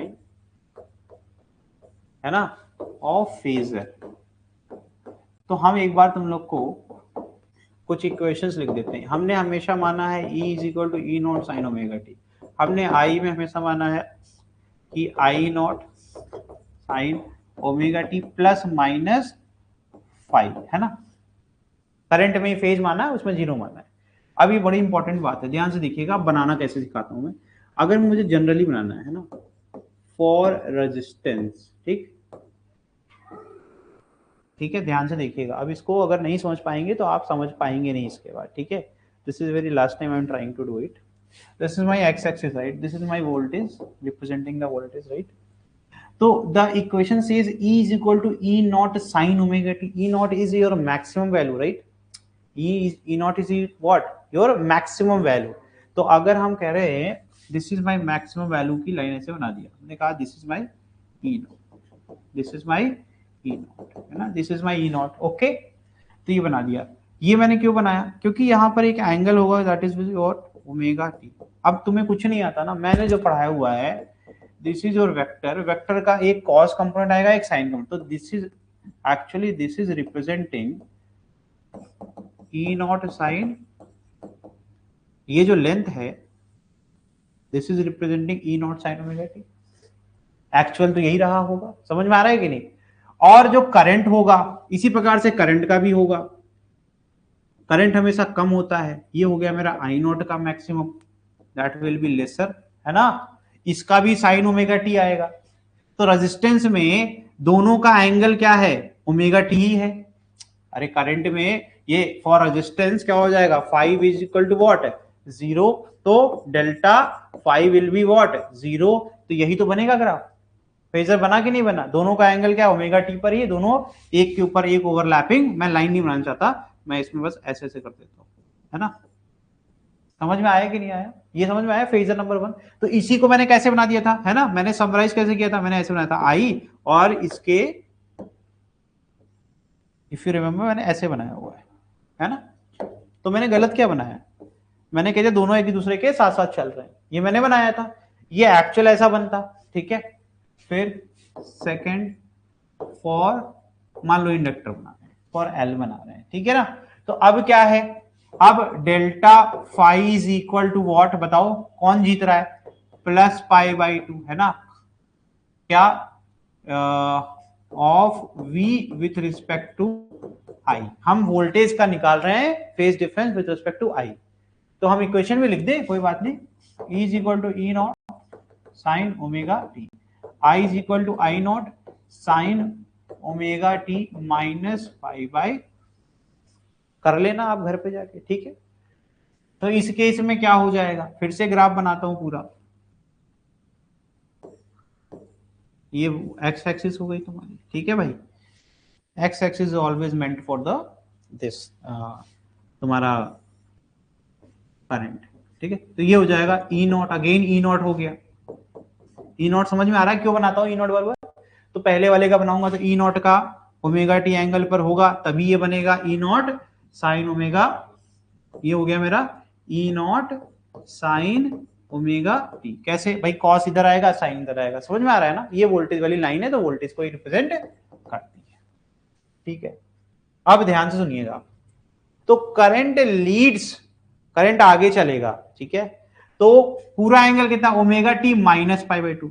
अब ये ओमेगा टी तो एंगल मेरे पास है, माइनस कहां करूंगा, माइनस कितना करूंगा, तो माइनस एंगल कितना करूंगा 90, तो इसके परपेंडिकुलर एक लाइन नहीं खींचनी पड़ेगी, जिसकी लाइन की लेंथ छोटी होनी चाहिए, छोटी है क्या, दिख रही छोटी लेंथ, छोटी है ना। अरे बाप रे, ओवरलैप करना इज वेरी डिफिकल्ट, एक तो मेरे हाथ से कभी सीधी लाइन खींची ही नहीं, ठीक है, स्मॉलर बनाना है, ठीक है। This is my I naught, because I not is at omega t minus pi by 2, right, समझ में आ रहा है, ओके। अब बताओ, अब इसका जब हम करेंगे तो it should be negative, negative में ही आ रहा है, अब इनके बीच का एंगल कितना आएगा, दैट इज योर, ठीक है, समझ में आ गया, कुछ कुछ आया, ठीक है। तो ये omega t minus pi by, omega t minus pi by, समझ में आ रहा है, तो ये हो गया, ठीक है। तो इस तरीके से we can draw it easily.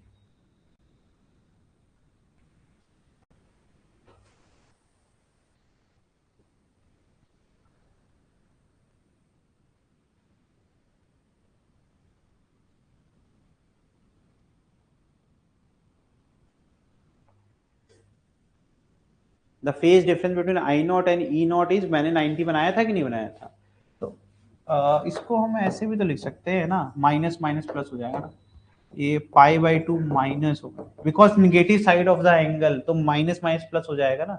अब ध्यान से देखना, द एंगल बिटवीन, यही मैंने बनाया था, मैंने कैसे बनाया था, आई नॉट ये रहेगा, और मैंने ये बनाया था कि आपका वी नॉट इधर रहेगा, दिस इज योर, तो angle between these two only ना, तो ये मैंने बनाया हुआ था, अभी भी वैसे ही बना हुआ है, समझ में आ रहा है, ये ओमेगा टी था और ये पाई बाई 2, ये पूरा एंगल इनके बीच में 90 है, तो पाई बाई 2 माइनस ओमेगा, समझ में आ गया। और निगेटिव साइड में ही तो एंगल बनेगा। समझ में आ गया? तो ये तुम्हारा पूरा जो स्ट्रक्चर है वो इस तरीके का दिखेगा। ठीक, तो अगर हमें इसका साइन कंपोनेंट निकालना होगा, साइन किधर आ जाएगा? इधर ही तो आएगा, इधर से I not sine omega t pi by 2 minus, ठीक है, ये हो गया। और निगेटिव एक्स पे ले लोगे तो वो ऑटोमेटिकली प्लस हो जाएगा। ठीक है, तो it will always start from the negative maxima. देखो ध्यान से, ये रुक जाओ थोड़ी देर, अभी थोड़ी देर रुक जाओ, ठीक है, टेंशन ना लो, सब हो जाएगा। मैं जो बता रहा हूं ना वो घर पे जाकर के नहीं समझ में आएगा आप लोगों को, है ना। If you are not asking doubt, इसका मतलब ये नहीं कि तुमको आ गया। Let me clearly explain everything, क्योंकि this is not that easy. इतना भी आसान नहीं है कि वो ऐसा जाएंगे घर पे खुद ही हो जाएगा। Now tell me this will come right like this ना, कॉस इधर आएगा, साइन इधर आएगा, तो it will be what, I is equal to I not sine omega t minus pi. अब तुमने ये पूछा नहीं, आपने यहाँ pi by 2 minus omega t लिखा और यहाँ पर आपने ये लिख दिया। तो मेरे भाई एक चीज और इसमें चीज तुम लोगों को ध्यान रखनी है, ये निगेटिव वैल्यू है।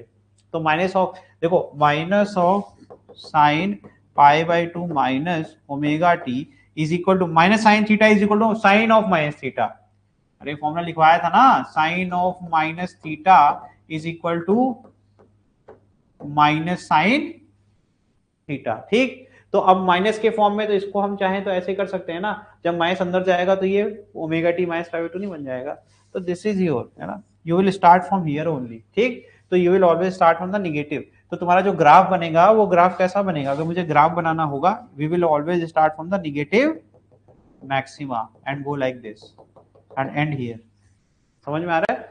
तो हम स्टार्ट ही निगेटिव से कर रहे हैं ना, मैक्सिमा से, निगेटिव मैक्सिमा से, फिर जीरो होंगे, फिर पॉजिटिव मैक्सिमा। लेकिन अगर वोल्टेज से ग्राफ होगा तो वोल्टेज आपका हमेशा आगे आगे चलेगा 90 डिग्री, है ना, इस तरीके से आपका ग्राफ।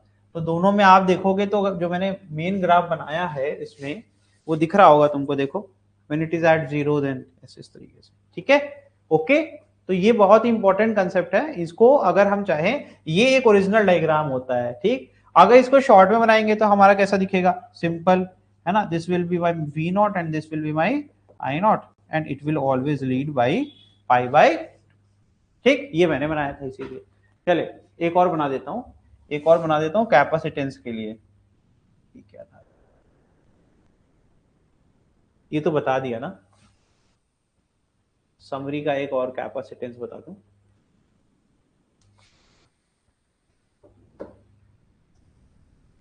देखो पूरा चैप्टर जब भी पढ़ना तो always try to revise from my, जो मैंने बता रखा है आपको इसमें समरी।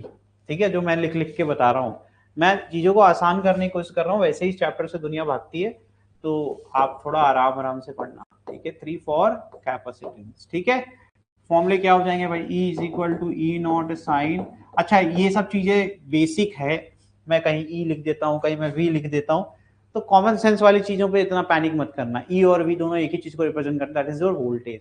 V नॉट लिख दूं या V लिख दूं तो आप समझ जाना वोल्टेज को ही बात मैं समझाने की कोशिश कर रहा हूँ। I इज इक्वल टू जाएगा आई नॉट साइन, तो इस बार क्या हो गया? Delta phi. अगर मैं V with respect to I लिखूंगा तो ये जगह माइनस ऑफ, लैग करता है वोल्टेज। ठीक है, तो मैं फिर से ग्राफ बनाऊंगा, मुझे स्टार्ट हमेशा वोल्टेज से ही करना है, तो that will be my E not, this will B omega T, तो ये हो जाएगा ई नॉट साइन ओमेगा। समझ गए? यहां तो समझ गए होगे क्यों करते हैं हम लोग। अब नाउ आई नीड, क्या चाहिए मुझे? पॉजिटिव में चाहिए ना, पॉजिटिव में चाहिए तो remaining omega T plus pi by 2, तो it should be like this, है ना, कुछ यहां पर ये मुझे एक्स्ट्रा कितना एंगल चाहिए?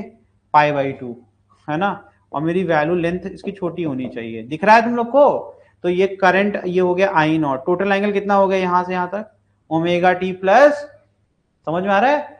तो ये हो गया तुम्हारा omega T plus pi by 2, जिसमें दिख रहा है कि ये करंट कितने से लीड कर रहा है? 90 से आगे, है ना, 90 से आगे है। और ये लाइन अगर यहां बनाओगे that will be I not sine omega T plus pi by, तो ये हो गया तुम्हारा कैपेसिटेंस के लिए। ओके, तो अगर तुम ये देखोगे this is your I sign omega T plus pi by, मैं ये नहीं लिखना चाहता, ओवर राइटिंग हो रही है यहाँ पे, तो मैं इसको आई लिख देता हूं, इसको मैं ई लिख दिया, ऑलरेडी ई लिख दिया हूं। ठीक है, समझ में आया। अब मैं इसको समराइज कैसे करता हूं, मैं कहता हूं कि भैया करंट इज लीडिंग, करंट को यहां ले आइए, एक्स पे फिक्स कर दीजिए, है ना, और यहां पर आपका हो जाएगा ये ई नॉट फॉर कैपेसिटेंस। तो इसके लिए मैंने सिंबल बनाया था वी ऑफ सी, जिससे कि ये निगेटिव में हो गया, तो करंट इज ऑलरेडी लीडिंग। समझ में आ रहा है। तो ये इतना कॉम्प्लेक्स फिगर याद करने से सिंपल तरीका क्या है कि आप इसको देख करके याद कर लो। ठीक है, चलो भाई एक बार बता दो सब लोग, समझ में आया, कितना आया समझ में, कितना नहीं आया चैट में बता दो ऑनलाइन। ठीक है, तो देखो ये बहुत कुछ लोगों को बहुत आसान भी लग रहा होगा, कुछ लोगों को बहुत कठिन भी लग रहा होगा, तो ये डिपेंड करता है कि आपकी पर्सनालिटी ट्रेट क्या है, कि आप कैसे टर्म्स को आसान समझते हो और कैसा आपका डिफिकल्टी है। ग्राफ भी एक बार देख लो फिर से। तो करंट इज ऑलवेज लीडिंग, तो current will always be at maximum when the voltage is 0। तो बस ऐसे ही ग्राफ ये मतलब उसी का जस्ट उल्टा है। अब इसको एक बार देखे रहना, मेमोराइज करो और इसको एक बार मिलाओ आप इससे, इंडक्टर से, जस्ट अपोजिट हो जाएगा। एक ग्राफ अगर याद है, दूसरा ऑटोमेटिक, देखो जस्ट अपोजिट हो गया। तो ये वाली लाइन तो यहां थी, अब वो नीचे आ गई। ठीक है, तो जस्ट अपोजिट चलता है, तो ये हो गया। चलो ये आपको मैंने बता दिया, समरी बता दी। Now let's solve this question. क्या है भैया, find the equation of current for the pure inductive. आपको इक्वेशन ऑफ करंट निकालना है। ठीक है, फॉर्मूले आपके पास ऑलरेडी है। ठीक है, just use it, try to solve it.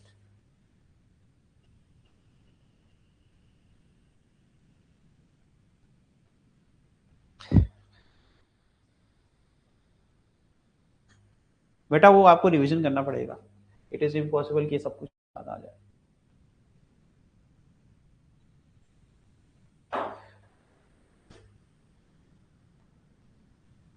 Formula based question है, वेरी सिंपल क्वेश्चन, सॉल्व करें।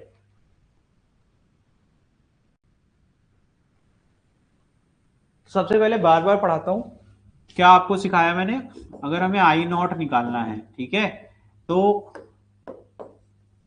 पहले आई का इक्वेशन मैं लिख देता हूं। आई नॉट साइन, इंडक्टर है कि कैपेसिटर है, इंडक्टर है, तो क्या हो जाएगा omega t minus pi by 2। Very simple है ना, इससे फायदा हो जाएगा।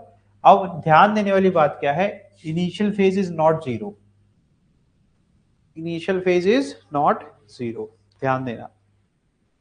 अब इसके बेसिस पे सॉल्व कर लो।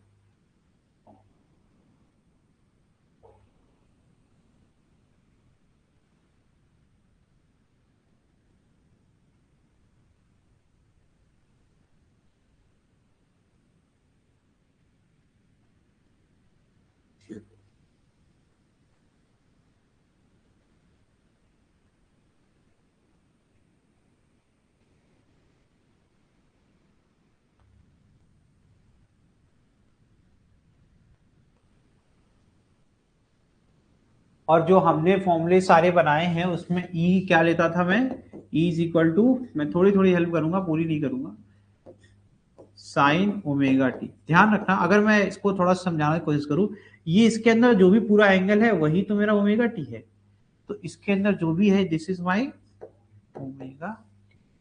समझ में आ रहा है। तो यानी अगर मुझे लिखना होगा तो I can write it like this, sine 10t plus 30 minus pi by 2, उसको 90 लिख दो, सब 30 में है तो कन्वर्ट कर लो, दैट इज, ये मेरा इक्वेशन बन गया। बस सॉल्व कर डालो यार। अब मुझे सिर्फ आई नॉट निकालना है, which is very simple. I not is what, E not upon what बताओ, एक्सएल। ठीक है, तो I not is equal to E not upon XL, है ना।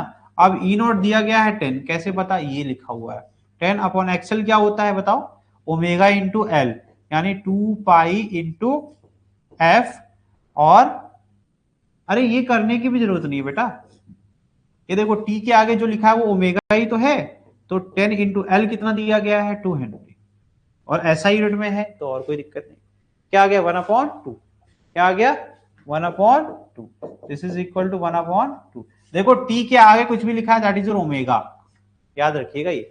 ठीक है, तो 1/2 आ गया, आई थिंक आंसर आ गया 1/2 साइन 10t माइनस, यानी जो करंट है वो लैग करेगा 60 से। ठीक है, ये हो गया तुम्हारा। ठीक, ये लिखो, इंस्टेंटेनियस करंट की बात कर रहा हूं, समझ गए? पीक करंट तो 90 पे ही रहेगा, वो तो पीक वाला तो आपको पता है ना, ये तो 90 पे ही रहेगा हमेशा, इससे फर्क नहीं पड़ता है। Purely inductive circuit with DC and AC source, अगर इंडक्टिव सर्किट को हम, तो करंट नहीं चेंज होगा, तो यहां कोई भी अपोजिशन आएगा क्या? नहीं, क्योंकि आपको याद होना चाहिए सेल्फ इंडक्टेंस पूरा डिपेंड ही करता था L D I by D T. जब करंट इज कांस्टेंट तो ये जीरो हो गया, तो ये जीरो, यानी इंडक्टेंस इसमें रहेगा ही नहीं, तो एल बिकम्स इनइफेक्टिव, तो ये क्या करेगा? एज अ वायर एक्ट करेगा। Inductive circuit with constant DC source, inductor act like a conducting wire in DC circuit after some time. Starting में ही थोड़ा अपोजिशन ऑफर करेगा, तो करंट जब तक मैक्सिमम नहीं हो जाता तब तक ही फर्क पड़ेगा, उसके बाद तो कांस्टेंट। तो यानी सिर्फ कुछ समय बाद हमें लगेगा ये एक वायर की तरह काम कर रहा है। लेकिन यहाँ क्या करेगा? Inductive circuit with AC source, यहाँ कंटिन्यूअस चेंज होता रहेगा, तो यानी इंडक्टेंस यहाँ बना रहेगा, तो अपोजिशन कंटिन्यूअस हमें फेस करना पड़ेगा। तो यहाँ पर तो रेजिस्टेंस यहाँ आ जाएगा थोड़े समय के बाद, वहां पर सिर्फ एक्सेल ही रहेगा। इंपेडेंस क्या होता है? जब किसी सर्किट में दो अलग अलग टाइप के कंपोनेंट लगे हों, जैसे एक रेजिस्टेंस लगा है, एक हमने इंडक्टर लगा दिया। इंडक्टर मैं वर्ड यूज करूंगा, इसके लिए याद रखना, दिस इज योर इंडक्टर, ठीक है? तो दो अगर हम अलग अलग या दो से ज्यादा, या मान लो कैपेसिटर ले लिया, इंडक्टर ले लिया और रेजिस्टेंस ले लिया, है ना? अब ये अलग अलग टाइप के हैं ना, अपोजिशन ऑफर करते हैं, लेकिन सब करते हैं अपोजिशन ही ऑफर करते हैं ना, यानी अब इनको हम कंबाइन करके एक नया टर्मिनोलॉजी लेके आएंगे, that is your impedance. Impedance क्या करता है? डिफरेंट टाइप के एलिमेंट को आपका अपोजिशन, जो इनकी इंडिविजुअल अपोजिशन है, उनको ऐड करके एक final net opposition offered by the combination of elements आपको रिप्रेजेंट करता है। समझ में? उसके कुछ फॉर्मूले हैं, कंडीशंस है, याद रखना। जब opposition offered by electric circuit to an alternating current by the combined effect of resistance reactance is known as impedance. क्योंकि आपको पता है मैंने दो प्रकार के रिएक्टेंस पढ़ाए। कैसे पढ़ाया रिएक्टेंस? एक पढ़ाया आपको इंडक्टिव और एक पढ़ाया मैंने कैपेसिटिव, ठीक है? दो प्रकार के मैंने रिएक्टेंस पढ़ाए, और एक रेजिस्टेंस होता है। यानी जब भी एसी सोर्स हम सप्लाई कर रहे हैं और हमारे एलिमेंट क्या है, या रेजिस्टर कैपेसिटर है, या कैपेसिटर इंडक्टर है, या फिर रेजिस्टर इंडक्टर है, या तीनों है, सीरीज में लगे हुए या पैरेलल लगे हुए, तो उस केस में हमें सर्किट में क्या दिखेगा? इंपेडेंस दिखेगा, जहां कॉम्बिनेशन का नेट अपोजिशन हम देखेंगे। X is reactance which is equal to impedance is purely inductive और कैपेसिटर। कह रहे हैं कि अगर कोई सिंगल होगा, ठीक है, तो जेड की वैल्यू क्या क्या होगी? तो अगर रेजिस्टिव होगा Z is equal to R हो जाएगा, अगर कैपेसिटिव है तो आपका Z is equal to XC हो जाएगा, और अगर इंडक्टिव है तो प्योरली वाले केस में तो मतलब सिंगल अकेला लगा है तो Z is equal to XL हो जाएगा।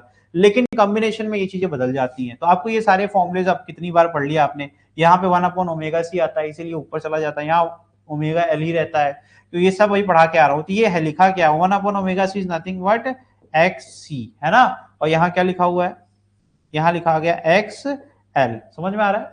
और ये क्या है? ये तो रजिस्टर ही है। तो ये आपको फॉर्मुलेज ऑलरेडी पढ़ा रखे हैं मैंने, ठीक है? तो प्योरली वाले केसेस में अब पढ़ेंगे कॉम्बिनेशन ऑफ सर्किट। अब हम क्या करेंगे? सीरीज में पढ़ना है हमें, सीरीज ही सिलेबस में है, हम हमेशा सीरीज पढ़ते हैं। सीरीज में आपको पता जाने का रास्ता एक ही होता है। हमने ये सोर्स लगा दिया, हमने रेजिस्टेंस और इंडक्टर को सीरीज में कनेक्ट कर दिया, तो अब जितने फेजर बनेंगे उसमें जो डिफरेंस आएगा उसको भी समझने की कोशिश करेंगे कि अब हमें दो दो फेजर एक साथ बनाने पड़ेंगे। एक करंट को कुछ नेचर दिखेगा किसकी वजह से? रजिस्टर में तो कोई डिफरेंस ही नहीं आता, तो रेजिस्टेंस को हम फिक्स कर देंगे एक्स एक्सिस पे, ताकि हमें कोई टेंशन ही ना हो, और सिर्फ बनाएंगे। रेजिस्टेंस के साथ तो कोई टेंशन ही नहीं है, रेजिस्टेंस कुछ करेगा नहीं, कि जो भी करेगा वो सेकंड पार्टी करेगी, तो वो हमें अच्छे से पहले से आता है। तो हम अभी दिखाते हैं आपको, देखो ध्यान से। हमने क्या कर दिया? वोल्टेज, देखो वोल्टेज ओपन सर्किट में भी एक्टिव रहता है, लेकिन करंट हमेशा क्लोज सर्किट में ही रहता है, यानी करंट जीरो ही रहेगा जब तक इंडक्टर अलाउ नहीं करेगा करंट फ्लो करो, क्योंकि रास्ता एक ही है। तो इसका मतलब है जब स्विच ऑन करेंगे तो इसके अक्रॉस पोटेंशियल डिफरेंस दिखेगा, पोटेंशियल डिफरेंस आ जाएगा, लेकिन current is will be zero. Current कौन रोक के बैठा है? ये। तो जब करंट इसमें फ्लो करना स्टार्ट करेगा तभी पूरे सर्किट में करंट फ्लो करना स्टार्ट करेगा, ठीक है? तो ध्यान रखना।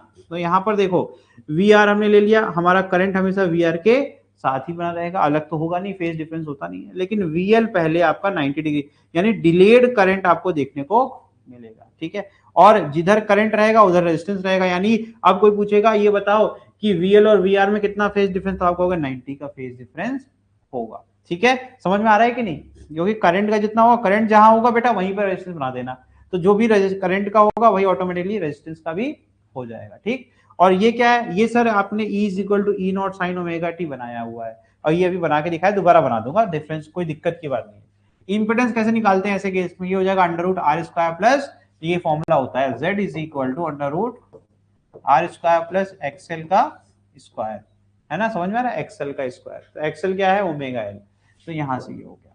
ठीक है, फेज एंगल क्या होता है, अब तुम्हें अच्छे से पता है कि दोनों आपके जो नेचर है वो क्या है, tan ऑफ उनके बीच का रिजल्टेंट एंगल, मान लो ये वेक्टर पढ़ा था, वेक्टर, दो वेक्टर के बीच में जो रिजल्टेंट आता है, रिजल्टेंट का एंगल बेस से, तो बेस हमने किसको हमेशा माना है, रेजिस्टेंस को, बेस हमेशा क्या होगा, रेजिस्टेंस, तो ऑटोमेटिकली क्या हो जाएगा, ये देखो y upon x if you remember, तो बेस के बाद बचा क्या, एक्सएल ही तो बचा, तो tan phi is equal to what, XL upon R, क्या है ये, एक्सएल अपॉन आर। तो ये इंपिडेंस का, इंपिडेंस में जो नेट इंपिडेंस है वो अगर एक्सएल और आर, एक्सएल देखो वाई पे रहेगा, ये बेस, इसका रिजल्टेंट हमेशा फाई एंगल पर आएगा, समझ में आ रहा है। तो करंट क्या हो जाएगा भाई, I is equal to E not upon Z sine omega t minus phi, current will be always lagging, lagging में हमेशा जो फेज डिफरेंस आता है वो हमेशा निगेटिव होता है, समझ में आ गया। और फाई की वैल्यू तुमने इंपेडेंस से निकाल ली, मजेदार बात क्या है, इंपेडेंस में इतना हेल्प करेगा कि तुम्हें फाई दे देगा जो तुम्हें फाइनल इक्वेशन में लिखना है, समझ में आ रहा है। तो इस तरीके से स्टडी स्टेट में तो क्या हो जाएगा भैया, I not is equal to E not upon Z, तो हो जाएगा ई नॉट अपॉन जेड, यानी पीक की बात कर रहा है, this is your peak, steady state मतलब मैक्सिमम। ठीक है, तो ये हो जाएगा पीक, तो ई नॉट अपॉन जेड का फॉर्मूला पहले ही सिखा दिया, समझ में आ रहा है कि नहीं आ रहा। अब मैं आपको ये वाला फेजर बना के दिखाता हूं, तो एक्चुअली हो क्या रहा है, it is not that difficult, आप जैसे बनाते आए थे, आप पहले बनाओगे ई, है ना, तो ये हो जाएगा ई नॉट, और ये कितने एंगल पर रहेगा भैया, ओमेगा टी एंगल पर रहेगा कि नहीं रहेगा, है ना। फिर आप बनाओगे क्या, फिर आप करंट का बनाओगे, है ना। अब इसमें प्रॉब्लम क्या है कि हमारा एक रेजिस्टेंस लगा है, और रेजिस्टेंस हमेशा कहाँ होता है भैया, वो करंट के साथ रहेगा, राइट। तो जब आप रिजल्टेंट बनाओगे तो रिजल्टेंट जो फेज डिफरेंस आ रहा है दैट इज योर फाई, ठीक है।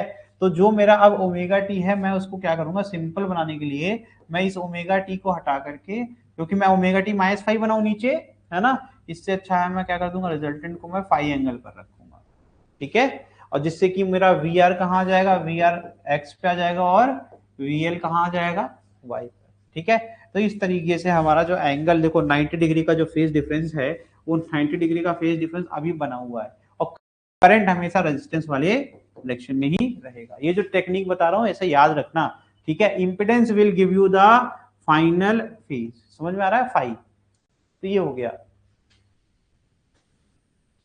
क्या हो गया, हाँ ठीक है। अरे यार अच्छा नहीं सोल्यूशन नहीं है पूरा। तो कह रहे हैं अगर वी ओ और जेड आई ओ, मतलब V naught Z I naught I R M S V R M S I T V R and V R for the given circuit, ये हमें निकालना है, इतनी चीजें हमें निकालनी है क्वेश्चन में, ठीक है। दिया क्या गया है ये, तो देखो भैया ये हो गया मेरा वी नॉट, ठीक है। क्वेश्चन में आर कितना दिया गया है, ये एक्सएल कितना दिया गया है, ये, ठीक है। अब देखते ना, फटाफट सॉल्व करूंगा। तो आप जेड निकाल लोगे, under root R square plus XL square, तो क्या है भाई, 3 का स्क्वायर 9 और 4 का स्क्वायर 16, 16 प्लस 9 क्या होता है 25, 25 का सूट क्या होगा 5। यानी कि अगर मुझे आई नॉट निकालना होगा तो मुझे अच्छे से पता है ई नॉट अपॉन जेड करना है, तो ये हो जाएगा ई नॉट कितना था 20 अपॉन वॉट 5, कितना आ गया 4, कितना आ गया 4 एम्पियर। तो ये देखो मैंने क्या क्या निकाल लिया, मैंने वी नॉट निकाल लिया, वी नॉट निकाल लिया, मैंने आई नॉट निकाल लिया 4 एम्पियर, मैंने जेड निकाल लिया 5 ohm, V not I nought Z, ठीक है। Now I need I R M S, I R M S क्या होता है भैया बताओ, आई नॉट अपॉन रूट 2, है ना, समझ गए।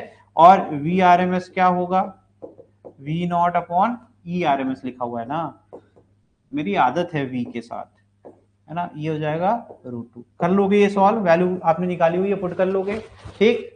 अब मुझे क्या निकालना है, मुझे निकालना है आई टी, है ना, आई टी निकालना है, कोई बात नहीं, आई नॉट, फिर हम क्या कर देंगे बताओ, इसको सिंपल ऐसे मत करना कभी लाइफ में, ठीक है, ऐसे करना जैसे बता रहा हूं, ऐसे करना ई अपॉन जेड, तो ये जाएगा ई क्या हो जाएगा ई नॉट दिया गया है साइन जो भी दिया गया है 10t प्लस 60 और डिवाइडेड बाई क्या आ जाएगा तेरा z। समझ में आ रहा है? तो ये ऑटोमेटिकली क्या आ जाएगा 20/5 दैट इज योर 4। ठीक है, ये आ गया तुम्हारा, हमने आईटी भी निकाल दिया।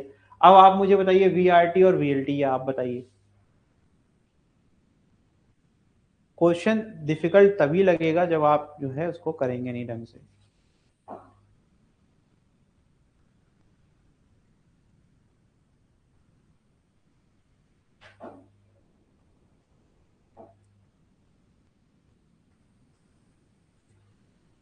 और इसमें एक चीज मैंने आई थिंक इसमें एक मैंने सिली मिस्टेक करी, ये फाइव नहीं माइनस किया मैंने, तो फाइव भी तो माइनस करोगे इसमें, तुम ये फाइव नहीं माइनस करोगे? अरे ओमेगा टी तो सही लिखा मैंने, this whole represent the omega t right, ये मैंने पढ़ाया था। और ये माइनस का फाइव, फाइव कितना है भैया, फाइव कितना दिया गया है 53, कैसे पता है मुझे भैया, अल्फा है ना, ये भी निकाल देंगे, इसको भी मैं निकाल के दिखाता हूँ। तो the final answer will look like this, सब कुछ परफेक्ट है, that is 4 sin 10t plus 7, ये एकदम सही है। इसको जरा समझाता हूँ मैं, ये कैसे हुआ। तो z में निकालना, z निकालना आता है तुमको ना, क्या हो जाएगा 3x एक्सेस पे हमेशा और ये 90 पे रहेगा, एक्सएल 4, इनका रिजल्टेंट निकालना है। तो ये पाइथागोरस से कर लो भाई, है ना, ये कितना आ गया 3 का स्क्वायर प्लस 4 का square that is equal to 5। अब एंगल निकालना है, तो tan of alpha will be equal to base, और ये डिनोमिनेटर में और न्यूमरेटर में क्या आ गया, ठीक है, और ये 4/3 क्या होता है 53, है ना, tan 53 इज इक्वल टू 4 याद रखना, ठीक है। तो यहां से ये अल्फा मिल गया, तो हमने इससे भी निकाल लिया, तो ये आ गया बेटा मेरा। Now tell me V R and V L. V R तो सेम ही रहेगा करंट वाला, क्योंकि उसमें कोई फेज डिफरेंस होता नहीं है ना, तो यानी वी आर अगर निकालना होगा तो V R is very simple, है ना, delta five between V R and I T is equal to 0। तो ये हो जाएगा वी आर बताइए जरा सॉल्व करके, तो ये हो जाएगा 20/3, करिए जरा, करके बताओ जरा मुझे। V R is equal to I not into R, है ना, और साइन 10t प्लस 7, ये हो जाएगा 12 साइन 10t प्लस 7। ठीक है, ऐसे कर लिया, v is equal to I R वाला फॉर्मूला यूज कर लिया मैंने, ठीक है, v is equal to I R. तो कितना आ गया, वी आर की वैल्यू कितनी आ गई 12 साइन 10t प्लस 7, रुको देखिए दिख रहा है ऑनलाइन,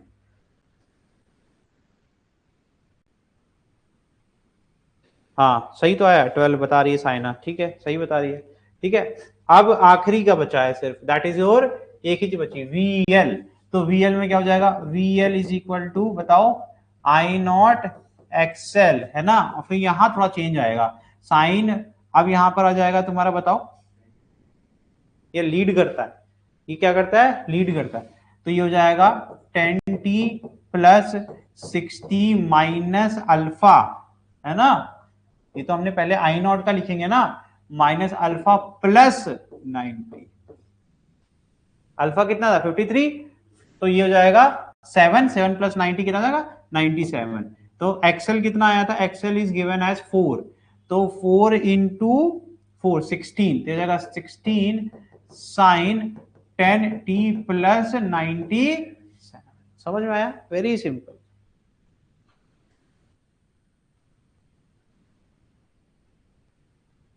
ये क्वेश्चन अच्छा था, इसको प्रैक्टिस करना घर पे जाके, बहुत कुछ सीखने को मिलेगा इसमें, ठीक है, ओके। चले नेक्स्ट, ये तो बता दिया ना मैंने, आरसी सर्किट, ठीक है। Next topic is RC circuit, resistance capacitor.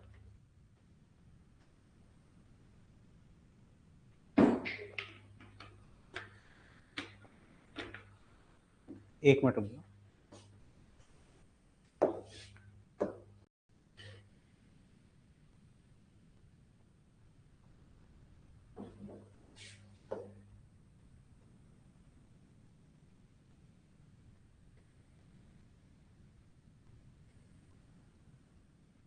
Next is your RC circuit. ठीक है, देखो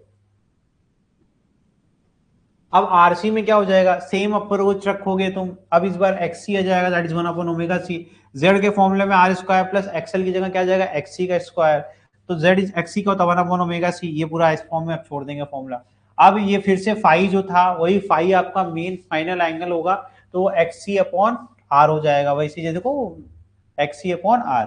तो tan of phi is equal to what, tan of phi वही वाला फॉर्मूला लगाओ, tan phi is equal to XC upon R. ठीक है, तो ये हो गया तुम्हारा, यहाँ पे लिखा हुआ है फॉर्मूला। ठीक है, तो phase difference between the voltage and current in RC circuit is given by this phi. ठीक है, इंस्टेंटेनियस करंट निकालेंगे तो I is equal to E not upon Z omega T plus phi, because we know that कि capacitor में current lead करता है, current lead करता है तो प्लस का फाई आ गया। ओमेगा टी वो पूरा एंगल होता है जो ई के इक्वेशन में होता है। अगर ई इज इक्वल टू दिया गया है ई नॉट साइन ओमेगा टी, तो ये अगर ओमेगा टी के साथ कुछ भी दिया गया है वो पूरा ओमेगा टी की तरह ही ट्रीट करोगे। ठीक है, ये ई नॉट अपॉन जेड क्या देगा तुमको, मतलब सेम अप्रोच है, हम मैक्सिमम करंट निकाल सकते हैं। फिर से हम क्या करेंगे, ई बनाएंगे with phi angle with the X, because voltage lag करता है बेटा, इसलिए नीचे की तरफ गया। करंट ऑलवेज लीड्स, तो करंट का एक्सिस फिक्स है, ये X axis is always for current. अब करंट के साथ हमेशा क्या बना दोगे, वी आर, और करंट से 90 डिग्री पीछे रहता है कैपेसिटी। समझ में आ रहा है तुमको, तो यहां पर देखो करंट और ये, यानी वीसी और वीआर के बीच का एंगल कितना हो जाएगा, 90। इसी पे क्वेश्चन है, तो यहाँ पे फिर से सेम रिपीट करना है, ये क्वेश्चन में दिया गया है। ठीक है, ये एंगल आपको निकालना होता है, तो ये फिर से आप करोगे जब, तो आपको पता है tan फाई क्या होता है, tan of alpha is equal to tan of alpha is equal to हो जाएगा व्हाट, 4/3। ठीक, ये 4 है और ये 3 है, तो ये किसके बराबर होता है बताओ, 53। Alpha is equal to 53। ये निकाला है, सोल्यूशन का पार्ट दे दिया है, लेकिन आपको पता होना चाहिए। ठीक है, अब बाकी चीजें इस बार तुम निकाल के दिखाओ, क्या तुम ये जेड कर लोगे, फिर से 5 आएगा √25।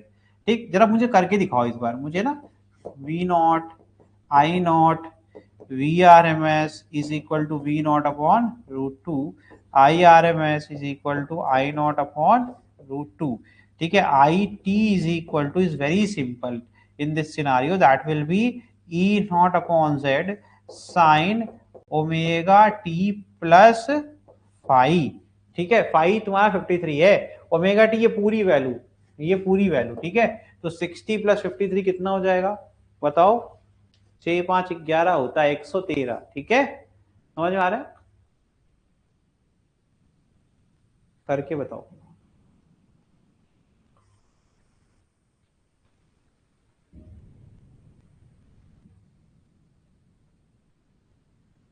अच्छा, इसमें आईटी तो लिखा ही हुआ है, देखो आईटी सोल्यूशन में दे दिया ऑलरेडी। ठीक है, और क्या लिखना है, वी आर लिखना है, तो वी आर का फॉर्मूला क्या हो जाएगा, I not into R sine omega T plus 1/3।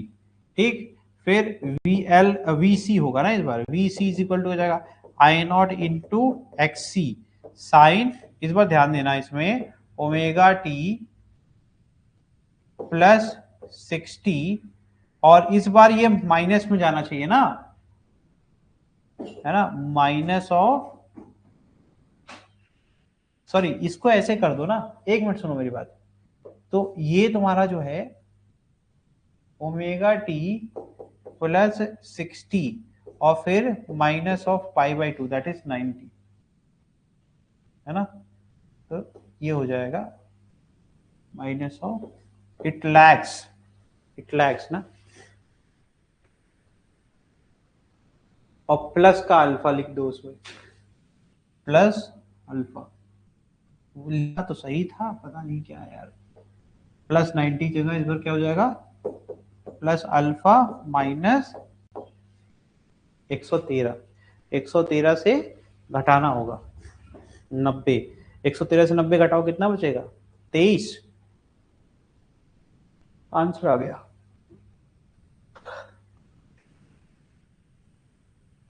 करके बताओ।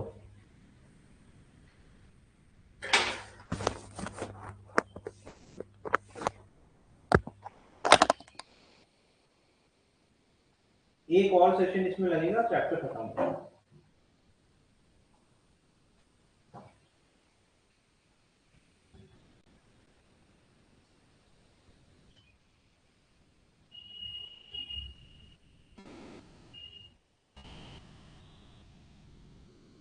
इसमें ट्रांसफॉर्मर ही पढ़ा था।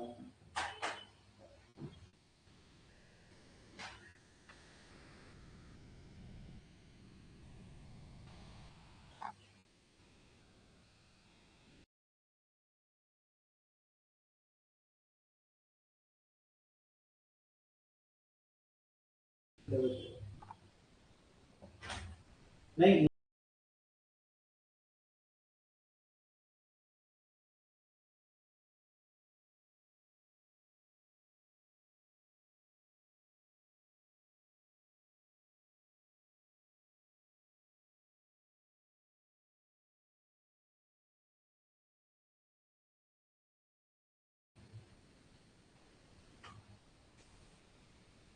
आंसर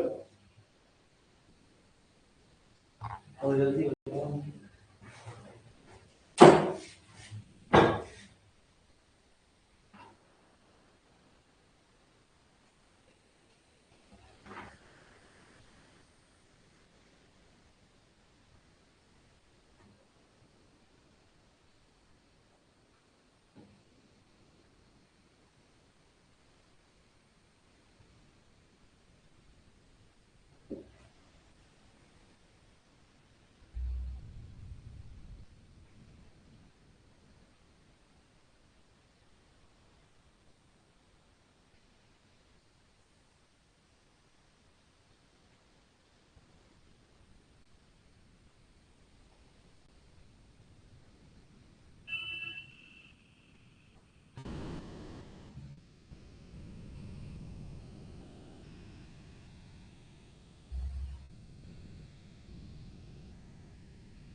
चलो देखो, इतना ही कठिन नहीं था, जैसे पिछला किया था एकदम वैसे ही करना है।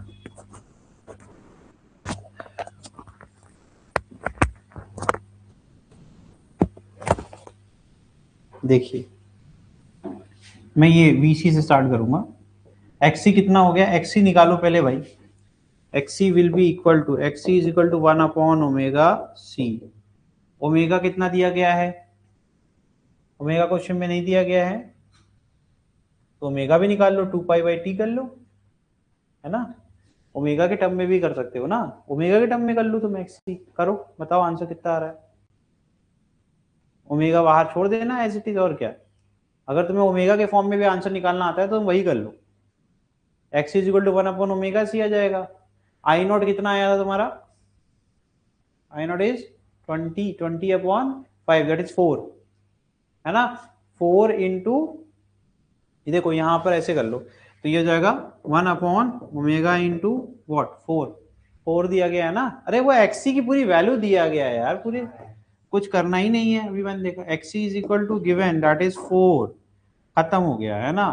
तो यहाँ से आ जाएगा 16 sign omega T plus 113 minus 19 that is 23 plus 23, खत्म। इतने में क्वेश्चन ही खत्म हो गया। VR का आंसर ये डायरेक्ट लिखना हो तो I0 into R, 4 into 3 that is 12, ये आ जाएगा 12, खत्म। ठीक है, ये हो गया। I0 लिखना हो तो ये E0/Z बता दिया मैंने, ये कितना आया था, ये 4। ये 5 अगर रख दोगे यहाँ तो ये पूरा हो जाएगा आपका 60 plus 53 that is equal to 113, खत्म। ये आप इसको एज इट इज छोड़ दीजिए, ये हो जाएगा 4/, रेशनलाइज करना चाहो तो कर लो, जाएगा 2√2, ठीक है। ये हो जाएगा 20/√2, ये भी हो जाएगा √2/2, that is equal to what, 10√2, है ना। ये जाएगा 10√2। I0 कितना आया था 4, V0 कितना था 20, खत्म हो गया क्वेश्चन। 1 घंटे से कर क्या रहे हो तुम लोग, हो गया। सर V0 का 20 वोल्ट दिया है ना पीक, हाँ सही कह रहे हैं, ठीक है। तो चलिए ये यहीं पर हो गया एंड। अब हम लोग जो कल इसको पढ़ लेता हूँ, पावर पढ़ा देता हूँ, है ना, अभी टाइम भी है।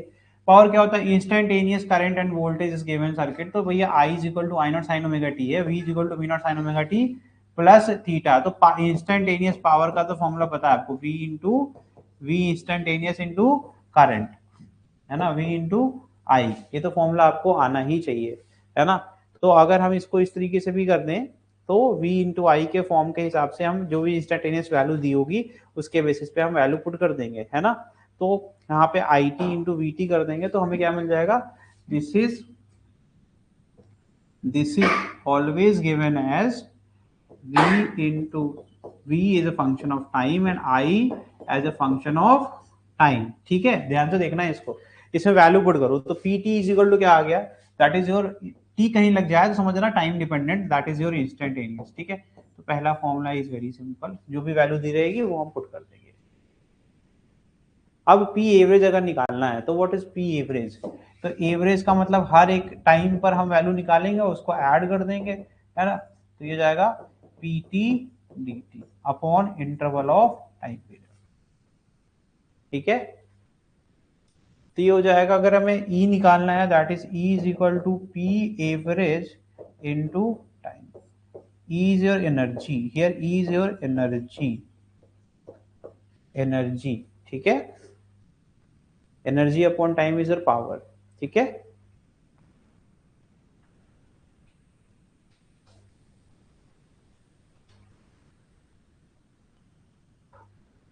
तो इसकी जो वैल्यू आएगी, this value will be equal to maximum, अगर इनके बीच का फेज डिफरेंस कितना है, delta phi is equal to, अगर थीटा है तो क्या हो जाएगा, I0 V0 cos of theta upon I0 V0 cos of theta upon 2, this is your average, this is your average power, sorry average power, ठीक है। Next terminology is your power factor.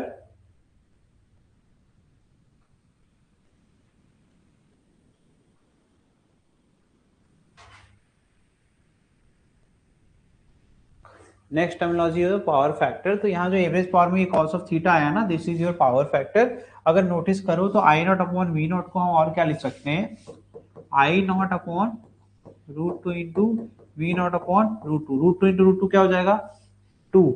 ठीक है, मैं कन्वर्ट कर रहा हूँ इस, ठीक है, ये हो जाएगा कॉस ऑफ थीटा। ये क्या बन गया I R M S into V R M S into cos of theta. अब ये कॉस थीटा क्या कहलाता है, your cos theta is your power factor. ठीक है, समझ में आ रहा है। अब ध्यान देना इस पर।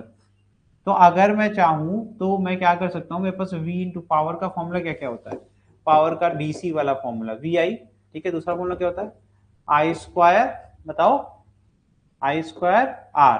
अगर मैं जेड कर दूं आर को तो गलत हो जाएगा क्या, क्योंकि एक से ज्यादा कंपोनेंट आई स्क्वायर जेड होगा कि नहीं होगा, is it okay, Z cos theta.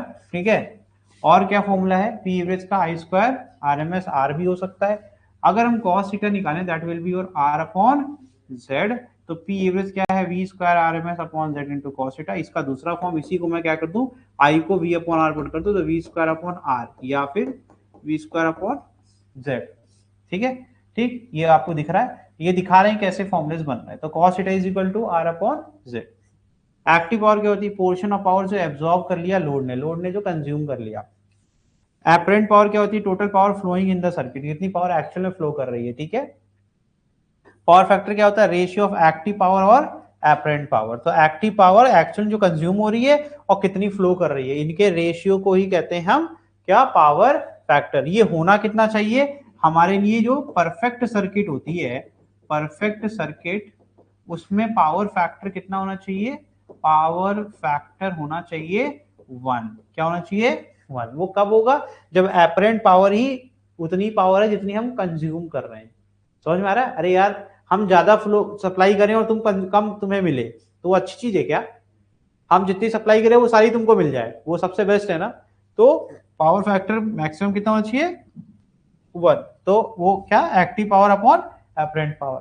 तो ये देखो ध्यान से, जो आपके एक्टिव पावर है वो उसका फॉर्मूला क्या हो गया, V R M S I R M S cos of theta. और एपरेंट क्या है जो हम सोच रहे हैं वो क्या, कि V R M S into R M S I R M S. ठीक है, तो ये टोटल पावर जो आपकी हम एपरेंट है और हम चाहते हैं इसका रेशियो क्या हो 1 हो जाए। ठीक है, ओके, तो इसका रेशियो पावर फैक्टर के बराबर होता है। अब देखो इसी में प्रूफ कर दूंगा, जो मैंने सब पढ़ाया है ना उस सबको समराइज करूंगा। प्योरली रेजिस्टिव में कोई भी नहीं होता है, तो यहाँ पर पावर फैक्टर क्या होगा आपका 1 होगा। ठीक है, लेकिन कैपेसिटिव में ये 1 अपॉन ओमेगा सी। अब इसमें थीटा क्या हो गया 90, तो क्या हो गया भैया कॉस थीटा इज 0। इंडक्टिव में फिर से ये क्या हो गया 0। आगे देखिएगा, ध्यान दीजिएगा, ये पावर फैक्टर के फॉर्म में मत समझो, बस एंगल के फॉर्म में समझो। ठीक है, सर्किट में एलआर सर्किट लगा देंगे तो क्या हो जाएगा, अब ये थीटा आर अपॉन जेड हो जाएगा। अब ये थीटा क्या हो जाएगा आर अपॉन जेड। देखो ये थीटा आर अपॉन जेड। ठीक है, पीछे पढ़ा के आ रहे हैं। आगे देखिएगा आरसी सर्किट में भी क्या हो जाएगा आर अपॉन जेड। अब जेड क्या है इसमें ध्यान देना, इसमें Z is your capacitor plus register, इसमें जेड क्या है रजिस्टर प्लस इंडक्टर। ग्राफ्स आपके पहले से बने हुए हैं, आर और एक्सी हमेशा क्या होगा, एक्सी लैग करेगा ना, और यहाँ पे एक्सएल लीड करेगा। तो यहाँ थीटा जो बनेगा वो आर तो हमेशा एक्स एक्सिस में रहेगा, वी आर से याद है वी आर पढ़ाया था, तो ये हो गया। तो tan inverse of XL upon R और tan inverse of XL upon XC upon C will give you theta, and cos theta क्या हो जाएगा r upon z and r upon z। ठीक है, हम पूरे cos थीटा को निकालना चाहते हैं तो हम r अपॉन z कर लेंगे, थीटा निकालना तो tan इनवर्स वाला फॉर्मूला tan ऑफ अल्फा वाला फॉर्मूला यूज कर लेना। ठीक है, ये तुम जो है ये होमवर्क की तरह ले लो, अगली क्लास में हम यहाँ से स्टार्ट करेंगे नेक्स्ट क्लास। ठीक है, चोक कॉइल पढ़ेंगे। ठीक है, तो चलिए आज यहीं पर रुक रहे हैं, ये एक छोटा सा होमवर्क है, इसमें सोल्यूशन दिया गया है, आपको प्रैक्टिस करना है। ठीक है, अगली क्लास में हम कंटिन्यू करेंगे। Thank you.